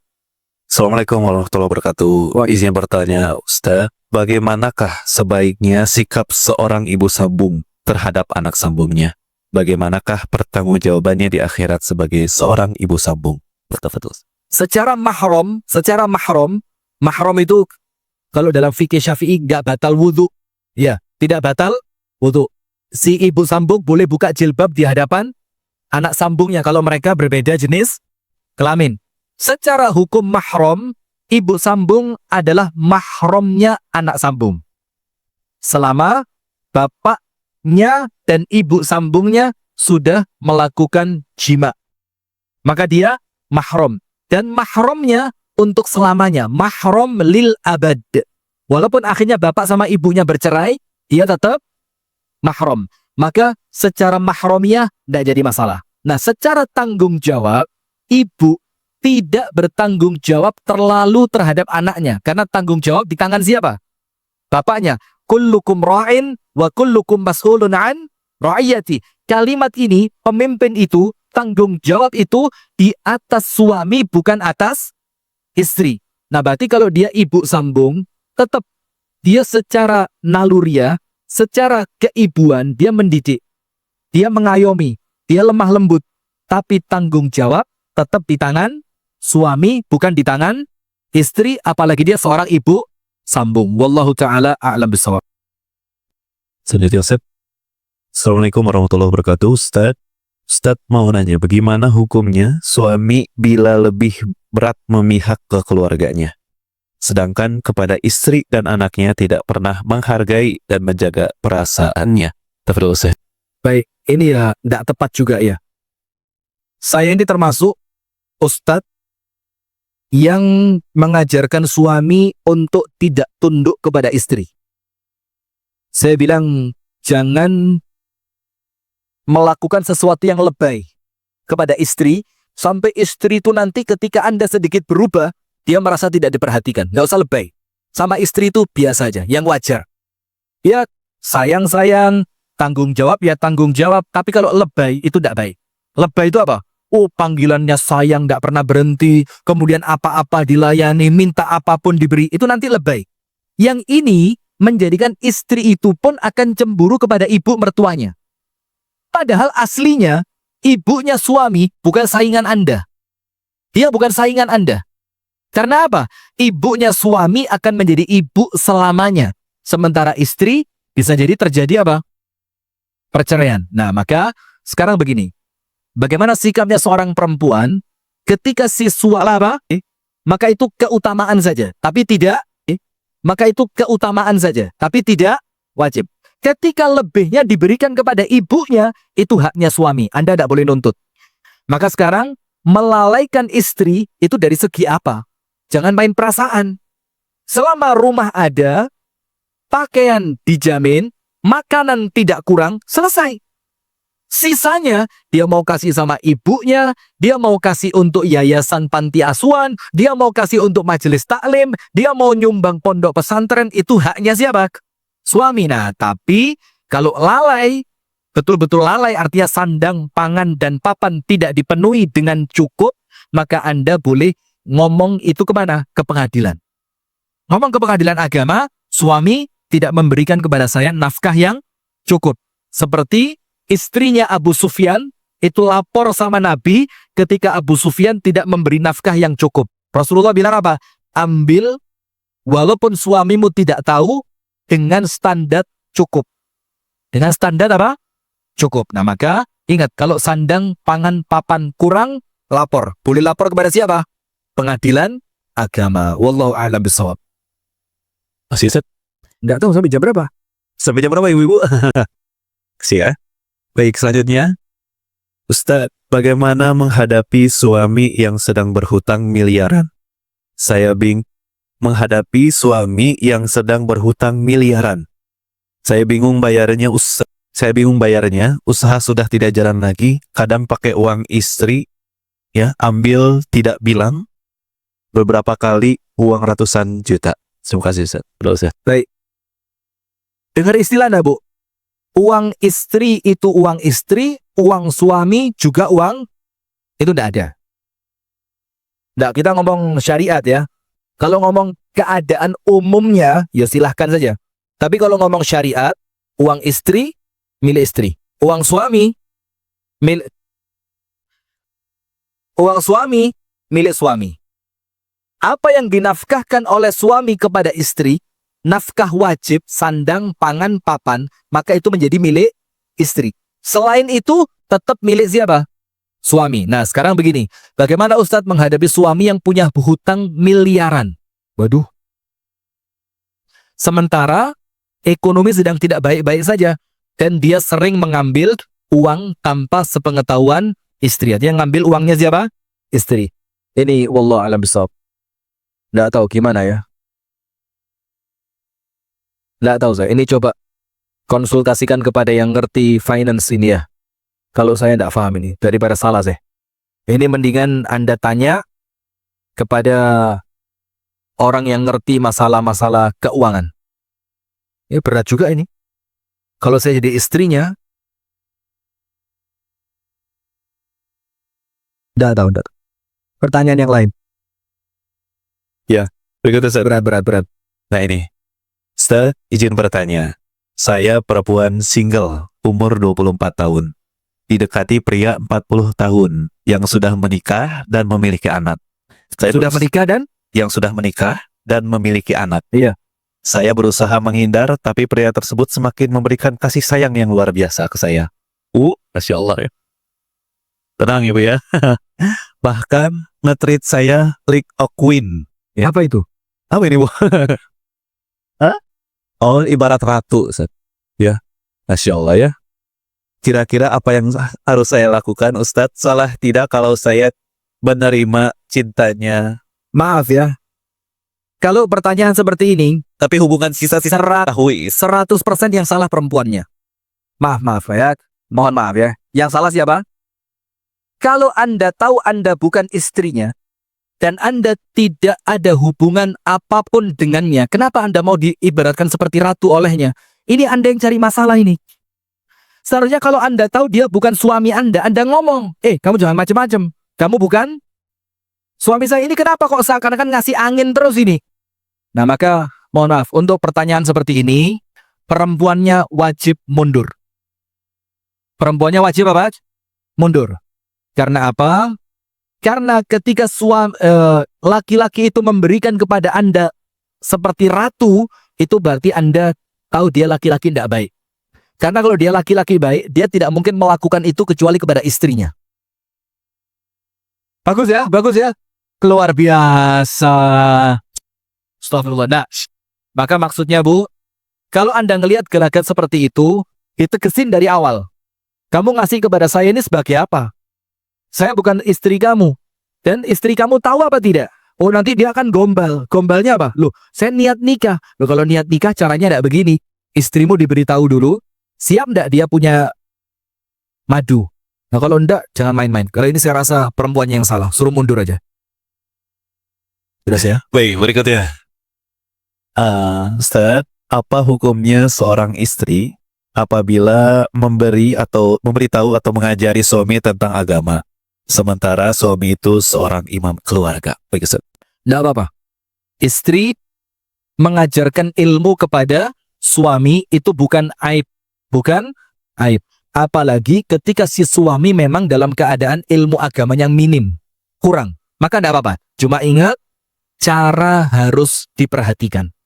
Jangan sampai ketika mengajarkan ilmu kepada suami, itu seperti ngajarin anak kecil. Duduk. Sikapnya yang sopan. Buku dibuka. Pensil diangkat. Tulis. Nah, ini nggak bisa. Karena apa? Dia sudah tulis. Dalam keadaan si suami adalah imam dalam rumah tangga. Nah, maka di sini, kalau memang si istri punya ilmu yang lebih, dan suami memang ilmu agamanya minim, tidak menjadi masalah si istri mengajarkan kepada suami. Catatannya harus dengan cara yang terbaik. Supaya suami tidak merasa apa? Tersinggung. Supaya suami tidak merasa digurui. Supaya suami tidak merasa kecil hati. Wallahu ta'ala a'lam bishawab. Assalamualaikum warahmatullahi wabarakatuh. Ustadz, izin bertanya, untuk menjaga kewarasan di saat telah melalui badai perpisahan rumah tangga, sementara harus membersamai anak perempuan saya. Apa kiat menjadi ibu yang tidak gagal mendidik anak? Bagaimana mengenalkan tauhid terhadap anak yang terluka batinnya? Saya memang gagal menjadi istri, namun bagaimana agar tidak gagal menjadi ibu? Bagus. Jadi bagaimana menjaga kewarasan? Ibu-ibu tahu enggak? Menjaga kewarasan itu dalam Islam caranya ada 4. Nomor 1, tilawatul Quran. Baca Al-Quran. Al-Quran itu adalah tips untuk menjaga kewarasan yang paling luar biasa. Nomor 2, duduk di majelis ilmu. Karena ilmu itu yang akan mengantarkan Anda tetap waras di saat orang lain mulai mengajak untuk tidak waras. Nomor 3, untuk menjaga kewarasan itu dengan zikrul maut. Apa? Zikrul al-maut, mengingat kematian. Jadi Anda kalau ingat mati, Bu, Anda tidak akan macam-macam. Anda akan fokus untuk melakukan yang terbaik karena Anda tahu sebentar lagi saya bakal meninggal dunia.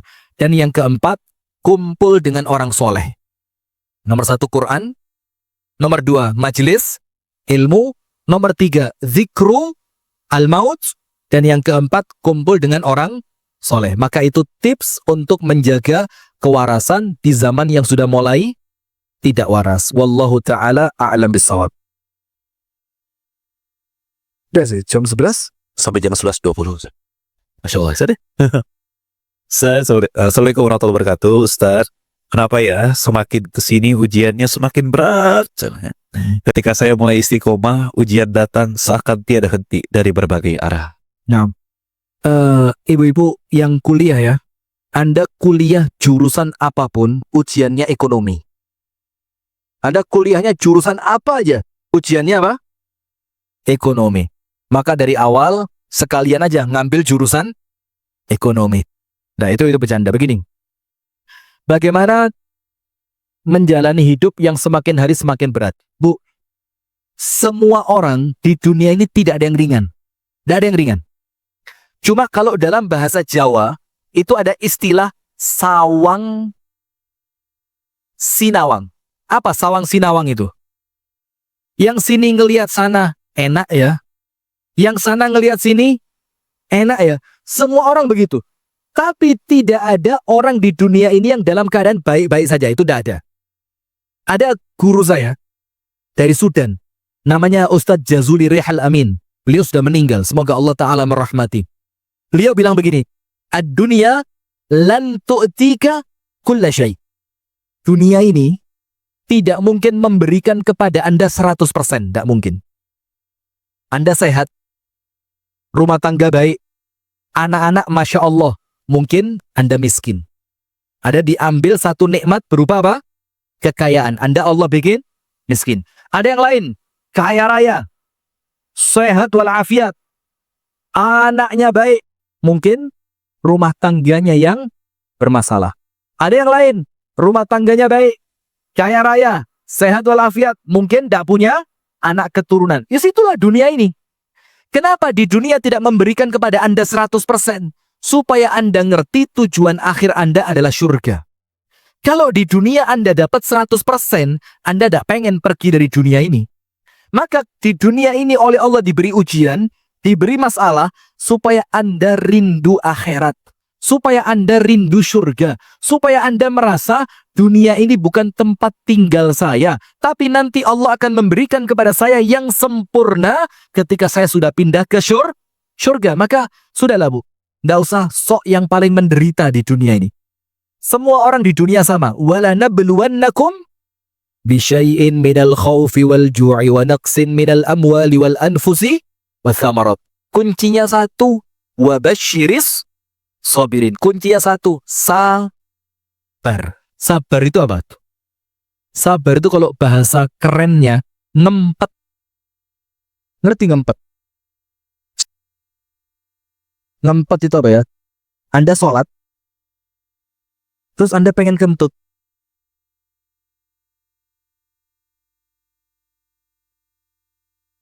Atau Anda pengen pipis, tapi di tengah jalan nggak ada toilet. Apa yang Anda lakukan? Itu ngempet. Nah, sabar itu namanya ngempet. Ngempet apa? Nahan diri agar tidak mengucapkan yang Allah murkai.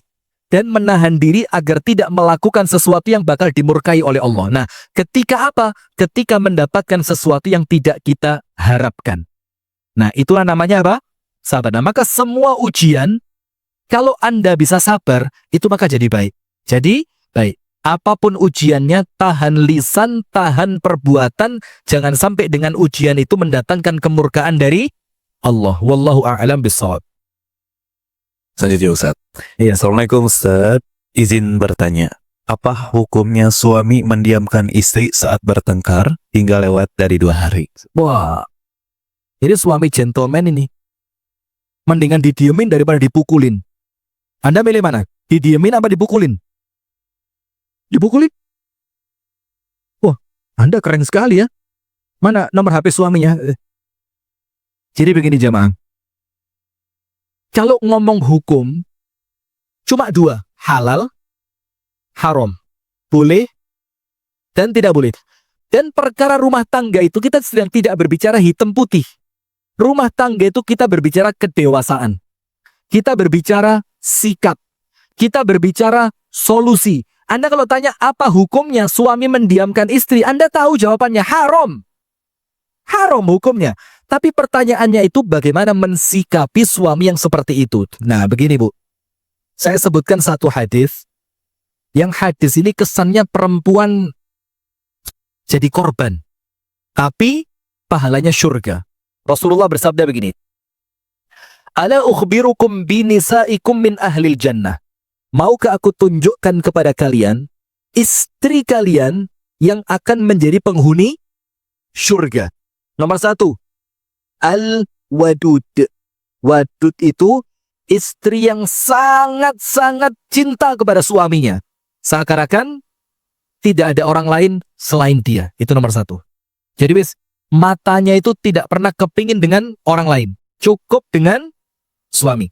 Nomor 2, Al-Walud. Walud itu kandungannya subur.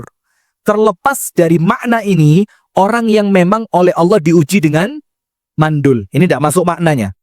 Tapi subur di sini, dia memang sengaja tidak mau hamil. Karena alasan karir, alasan kecantikan, alasan macam-macam. Maka itu yang dilarang. Nomor 2, subur. Nomor 3, ini yang berat. Apa yang ketiga? Tapi bayarannya surga. Al-a'udu ala zaujiha. Al-a'ud. A'ud itu apa? Kalau bahasa Jawanya, ngetek. Ngerti ngetek? Ah, tolong, bukan ngetek. Ini ngetek ini. Ngetek itu apa? Ngikut, nempel terus. Suami marah, dia bilang, jangan marah. Suami lagi males. Suami pokok nempel terus. Itu nama bahasa Jawanya apa? Ngetek, al-a'ud. Sama Rasul dikasih penafsiran. Apa tafsirnya a'ud? Idza ma ghadibatha alaih ja'athu wa tadha'u yadaha fi yadihi wa taqulu la adzuqu ghamdan hatta tardad. Begini. Yang ketiga, istri yang senantiasa kembali kepada suaminya, itu istri yang kata Nabi Muhammad, kalau suaminya membuat dia marah. Berarti yang salah siapa? Suami. Suami bikin istrinya apa? Marah. Dia duluan yang datang kepada suaminya, terus tangannya ditaruh di atas tangannya suami. Dia bilang apa? Mas, saya tidak akan tidur sampai engkau ridho kepada saya. Saya tidak akan tidur sampai engkau memaafkan saya. Padahal yang salah siapa? Suami. Tapi yang minta maaf duluan siapa? Istri. Nah, maka ketika istri itu ngomong, bagaimana Ustadz suami mendiamkan saya? Loh, Anda jangan ikut-ikutan diam. Anda pakai pakaian yang... Suami mana sih, Bu? Ketika dia diem sama istrinya. Saya nggak suka sama kamu. Saya nggak akan berbicara sama kamu. Tiba-tiba istrinya keluar. Teneng, teng. Jalannya kayak kucing lagi jalan. Cat walk. Kayak Pragawati jalan. Ting, ting. Minyak wanginya itu 500 ml dipakai semua. Jas. Pakai semua. Kemudian rambutnya jas. Diurai. Jalan. Duduk sebelah suami. Suami giniin. Insya Allah itu lisannya diem tapi badannya yang bergerak. Nah maka di sini jangan ngomong suaminya, tapi Anda harus lebih aktif untuk apa? Meminta maaf, melayani, dan memberi perhatian. Karena dia mendiamkan itu urusan dia. Dengan siapa? Allah. Tapi Anda harus aktif agar dia kembali berbicara. Dan itulah ciri istri yang akan dijamin masuk surga. Amin ya rabbal alamin. Terakhir Ustaz ya. Berikutnya. Bismillah Ustaz. Aku pernah mempertahankan rumah tangga dengan seorang pria yang taat beribadah, rajin mengaji, dan tidak semua yang kayak rajin ziarah, ya, tetapi malas bekerja. Dan juga jarang menafkahi, batin maupun lahir. Tidak perhatian terhadap anak istri. Saya sabar menerima walau dengan rasa sakit menjalaninya. Tapi ketika meminta ia untuk berubah, ia tidak mau dan berucap, aku pengen tenang ibadah. Pergi sana dan kamu dan anak-anak. Hingga saran, rumah tangga kami berakhir. Dan sampai sekarang saya digantung, ya, tidak diurus ke pengadilan agama. Lantas, apakah untuk kebutuhan anak saya harus meminta walau tidak diberi, atau diamkan saja karena akan melelahkan hati ini? Dan laki-laki seperti apa yang harus saya cari untuk pernikahan berikutnya? Laki-laki yang harus saya cari yang seperti Ustadz ini. Astagfirullahaladzim. Panjang banget lihat. Ini titik nggak ada, koma nggak ada, tanda. Ya. Begini. Pernah mempertahankan rumah tangga dengan laki-laki yang ahli ibadah, tapi sikapnya kepada istri tidak baik. Ini ada hadisnya. Abu Darda dengan istrinya. Abu Darda ini oleh Nabi Muhammad dipersaudarakan dengan seorang laki-laki namanya Salman Al-Farisi. Salman. Nah, ketika Abu Darda ini pulang ke rumah, itu langsung masuk ke tempat sholat. Dari Isya sampai subuh. Pagi kerja. Istrinya Ummu Darda tidak pernah disentuh. Sampai akhirnya Ummu Darda ini lapor kepada Salman Al-Farisi. Salman, itu teman kamu sudah tidak punya perasaan dengan perempuan. Salman tanya, apa yang terjadi? Setiap dia pulang ke rumah, dia tidak pernah menyentuhku. Dia langsung masuk ke tempat sholatnya. Apa kata Salman? Dia salah. Dia punya hak untuk beribadah kepada Tuhannya, dan dia juga punya hak untuk menyenangkan istrinya. Istri punya hak untuk disentuh. Maka sama Salman dilaporkan kepada Nabi Muhammad, "Ya Rasul, saya dapat berita dari Ummu Darda. Katanya Abu Darda itu tidak pernah menyentuhnya. Abu Darda hanya fokus ibadah, ibadah dan ibadat." Sama Rasulullah dipanggil, "Abu Darda, sini." Setelah Abu Darda sampai, Rasulullah bilang apa? "Abu Darda, matamu punya hak untuk istirahat. Tubuhmu punya hak untuk istirahat. Istrimu juga punya hak untuk disentuh," dalam tanda kutip ya. Nah, maka kata Rasulullah, tidak termasuk kebaikan seseorang yang hanya mementingkan ibadahnya kepada Allah, tapi dia melupakan istrinya. Nah, itulah maka dalam Islam ada kalimat hablum minallah, hablum minannas. Ciri baiknya hablum minallah itu kalau hablum minannasnya baik. Orang kalau kepada Allah baik, tapi kepada manusia atau istrinya tidak baik, dia bukan laki-laki yang baik. Karena laki-laki yang baik adalah dia baik kepada Allah dan dia juga baik kepada pasangannya. Terus, laki-laki seperti apa yang harus saya cari? Laki-laki yang mengerti agama. Selesai. Mau kaya, mau miskin, tapi dia mengerti agama. Wallahu ta'ala a'lam bissawab. Masih Ustaz ya? 6 menit lagi Ustaz ya? Iya.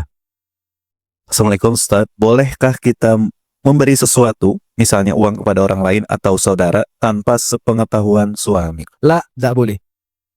Tidak boleh membelanjakan harta suami tanpa izin dari suami. Kecuali dengan izin suami. Izin itu seperti yang sama tadi. 2. Izin itu boleh jadi izin harian dan boleh jadi izin secara global. Kalau izin secara global, suami ngasih duit ke istrinya. Misalkan dikasih 5 juta. Ini uang 5 juta untuk keperluan rumah tangga. Kalau ada sisanya, silahkan kamu pakai sesuka kamu selama tidak melanggar syariat. Nah, maka kalau seperti itu, boleh. Tapi kalau uang suami dibelanjakan untuk istrinya tanpa sepengetahuan suami dalam urusan yang tidak diizinkan oleh suami. Misalkan, diizinkan untuk listrik, sekolah anak, belanja sehari-hari, beli gas LPG, atau yang lain, maka silakan. Tapi keluar dari itu, wajib izin dari siapa? Suami. Kalau dia tidak izin, maka dia berdosa. Wallahu a'lam bishawab. Bismillah. Assalamualaikum Ustaz. Nah, Semoga Ustaz selalu dalam lindungan Allah Subhanahu wa Ta'ala. Ustaz, pernikahan kami baru mau 2 tahun. Tolong beri nasihat kami, nasihat pernikahan nih, yang membantu kami menurunkan ego masing-masing, di mana masa awal ini baru beradaptasi terhadap semua hal. Terus, masa awal ini baru beradaptasi terhadap semua hal. begini. Orang yang menikah itu sudah harus dewasa. Adalah orang yang sudah selesai dengan egonya.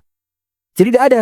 Setelah nikah, dia lebih mengedepankan hobi dibanding rumah tangganya. Itu namanya tidak dewasa. Nah, sama seperti ini. Bagaimana kemudian menghilangkan ego masing-masing. Kalau masih egois, jangan nikah. Karena menikah itu adalah melepaskan keinginan pribadi untuk kebahagiaan bersama. Itu menikah. Jadi, apa? Melepaskan keinginan pribadi untuk kebahagiaan bersama. Nah, maka dari situ, kalau masih egois, ya tidak perlu menikah. Karena kalau Anda menikah, Anda tidak akan mau direpotin istri. Anda tidak akan mau direpotin suami. Apalagi nanti kalau punya anak, Bu, Anda tidak akan bisa melayani atau merawat anak dengan maksimal. Karena Anda masih egois. Nah, maka syaratnya begini, Bu. Niatkan setiap yang Anda lakukan untuk Allah, maka Anda tidak akan egois. Orang egois itu ketika dia lupa kepada Allah dan lupa kepada akhirat. Kalau dia lupa kepada akhirat, dia egois. Aku dapat apa? Untungnya untuk saya apa? Kebaikan saya kalau saya melakukan ini saya dapat apa? Nah, itu egois. Tapi kalau dia mikirnya akhirat, Allah pasti membalas. Akhirat pasti dapat. Allah pasti memberikan kebahagiaan. Allah pasti memberi ganjaran. Kalau semuanya dilakukan karena Allah, maka dia tidak akan egois. Maka nasihatnya satu, lakukan semua karena Allah, maka egois itu akan hilang. Wallahu ta'ala a'lam bishawab. Baik Ustaz, ini mungkin jadi pertanyaan terakhir ya. Ustaz, bagaimana cara berkomunikasi ketika dalam LDR? LDR. Dalam hubungan jauh. agar tidak miskomunikasi? Ustaz. Yang pertama, LDR itu tidak ideal. LDR gak ideal. Karena selain suami istri itu harus berdekatan, LDR itu juga banyak godaannya. Entah dari pihak istri atau dari pihak suami. Sudah lama. 5 atau 6 tahun yang lalu saya dapat curhat. Tapi setiap saya ngomong mesti saya baper ke bawah. Gini. Ada seorang perempuan kerja di Hong Kong. Ya mudah-mudahan jadi TKW di mana? Di Hong Kong. Ketika dia pergi, dia sudah punya suami. Dia ngomong sama suaminya, "Mas, saya kerja ke luar negeri 2 tahun aja. Supaya apa? Saya kirim hasil kerja saya ke rumah, nanti bangunkan rumah. Nanti ketika kita pulang, kita bikin toko kecil, kita hidup nyaman lah." Sudah. Akhirnya sudah beli tanah selesai, si istri berangkat ke Hong Kong. Tiap bulan dikasih kiriman. Seingat saya waktu itu dia cerita sekitar 4 juta kirim. Tiap bulan 4 juta, 4 juta, 4 juta. Untuk apa? Bangun rumah. Si suami ngirim foto. Ini 4 juta pertama buat beli semen. Oh, 4 juta kedua ini sampai 2 tahun. Ketika si istri pulang, duit habis, rumah ndak ada, suami kabur. Coba. Ini coba, suami model apa ini? Jadi ternyata kiriman 4 juta setiap bulan tadi, itu dipakai oleh suaminya nikah lagi. Jadi 4 juta hasil keringat istri di luar negeri, itu dipakai sama si suami untuk menghidupi istrinya yang baru. Terus pertanyaannya apa tadi? Kok jadi lupa saya? Bagaimana agar tidak miskomunikasi? Ustaz? Nah, bagaimana biar tidak miskomunikasi? Nah, ini kan LDR. Akhirnya apa? Si istri merasa dizolimi, mereka akhirnya cerai. Gara-gara apa? Duitnya kerja 2 tahun, tidak ada hasil. Bahkan tanah yang dia beli bersama, itu sama suaminya sudah dijual. Nah, maka nomor 1, Bu, kalau bisa tidak LDR itu jauh lebih baik. Maka ada pepatah. Ini pepatahnya orang Jawa. Mangan itu tahu. Tadi ngetek tidak tahu. Makan gak mangan, itu ya ada benernya. Artinya, buat apa harus LDR kalau akhirnya rumah tangga rusak? Mendingan kerja di tempat, rezekinya walaupun tidak banyak, tapi ikhtiarkan untuk qanaah, tapi ketemu istri, ketemu suami, bisa punya anak dengan pendidikan yang baik dari kedua orang tuanya. Nah sekarang, kalau terlanjur, maka tipsnya cuma 2. Nomor 1, jaga amanah. Jaga apa? Amanah. Karena rumah tangga itu apa? Amanah. Jaga amanah itu berarti jangan khianat. Jangan khianat, senantiasa takut kepada Allah, anggap rumah tangga ini adalah kelak dipertanggungjawabkan di hadapan Allah. Tips yang kedua, komunikasi dengan intens. Jangan pernah putus komunikasi. Terus video call, telepon, berbalas WA, segala macam. Untuk apa? Menghindari munculnya keburukan. Biar apa? Hubungan tetap baik. Tapi ya mohon maaf ya, sesuatu yang tidak ideal, ya kalau tidak ideal tentu susah untuk baik, itu susah. Maka kalaupun terpaksa, jaga amanah, takut kepada Allah. Nomor 2, jalin komunikasi dengan intens. Wallahu ta'ala a'lam bissawab. Barakallahu fikum.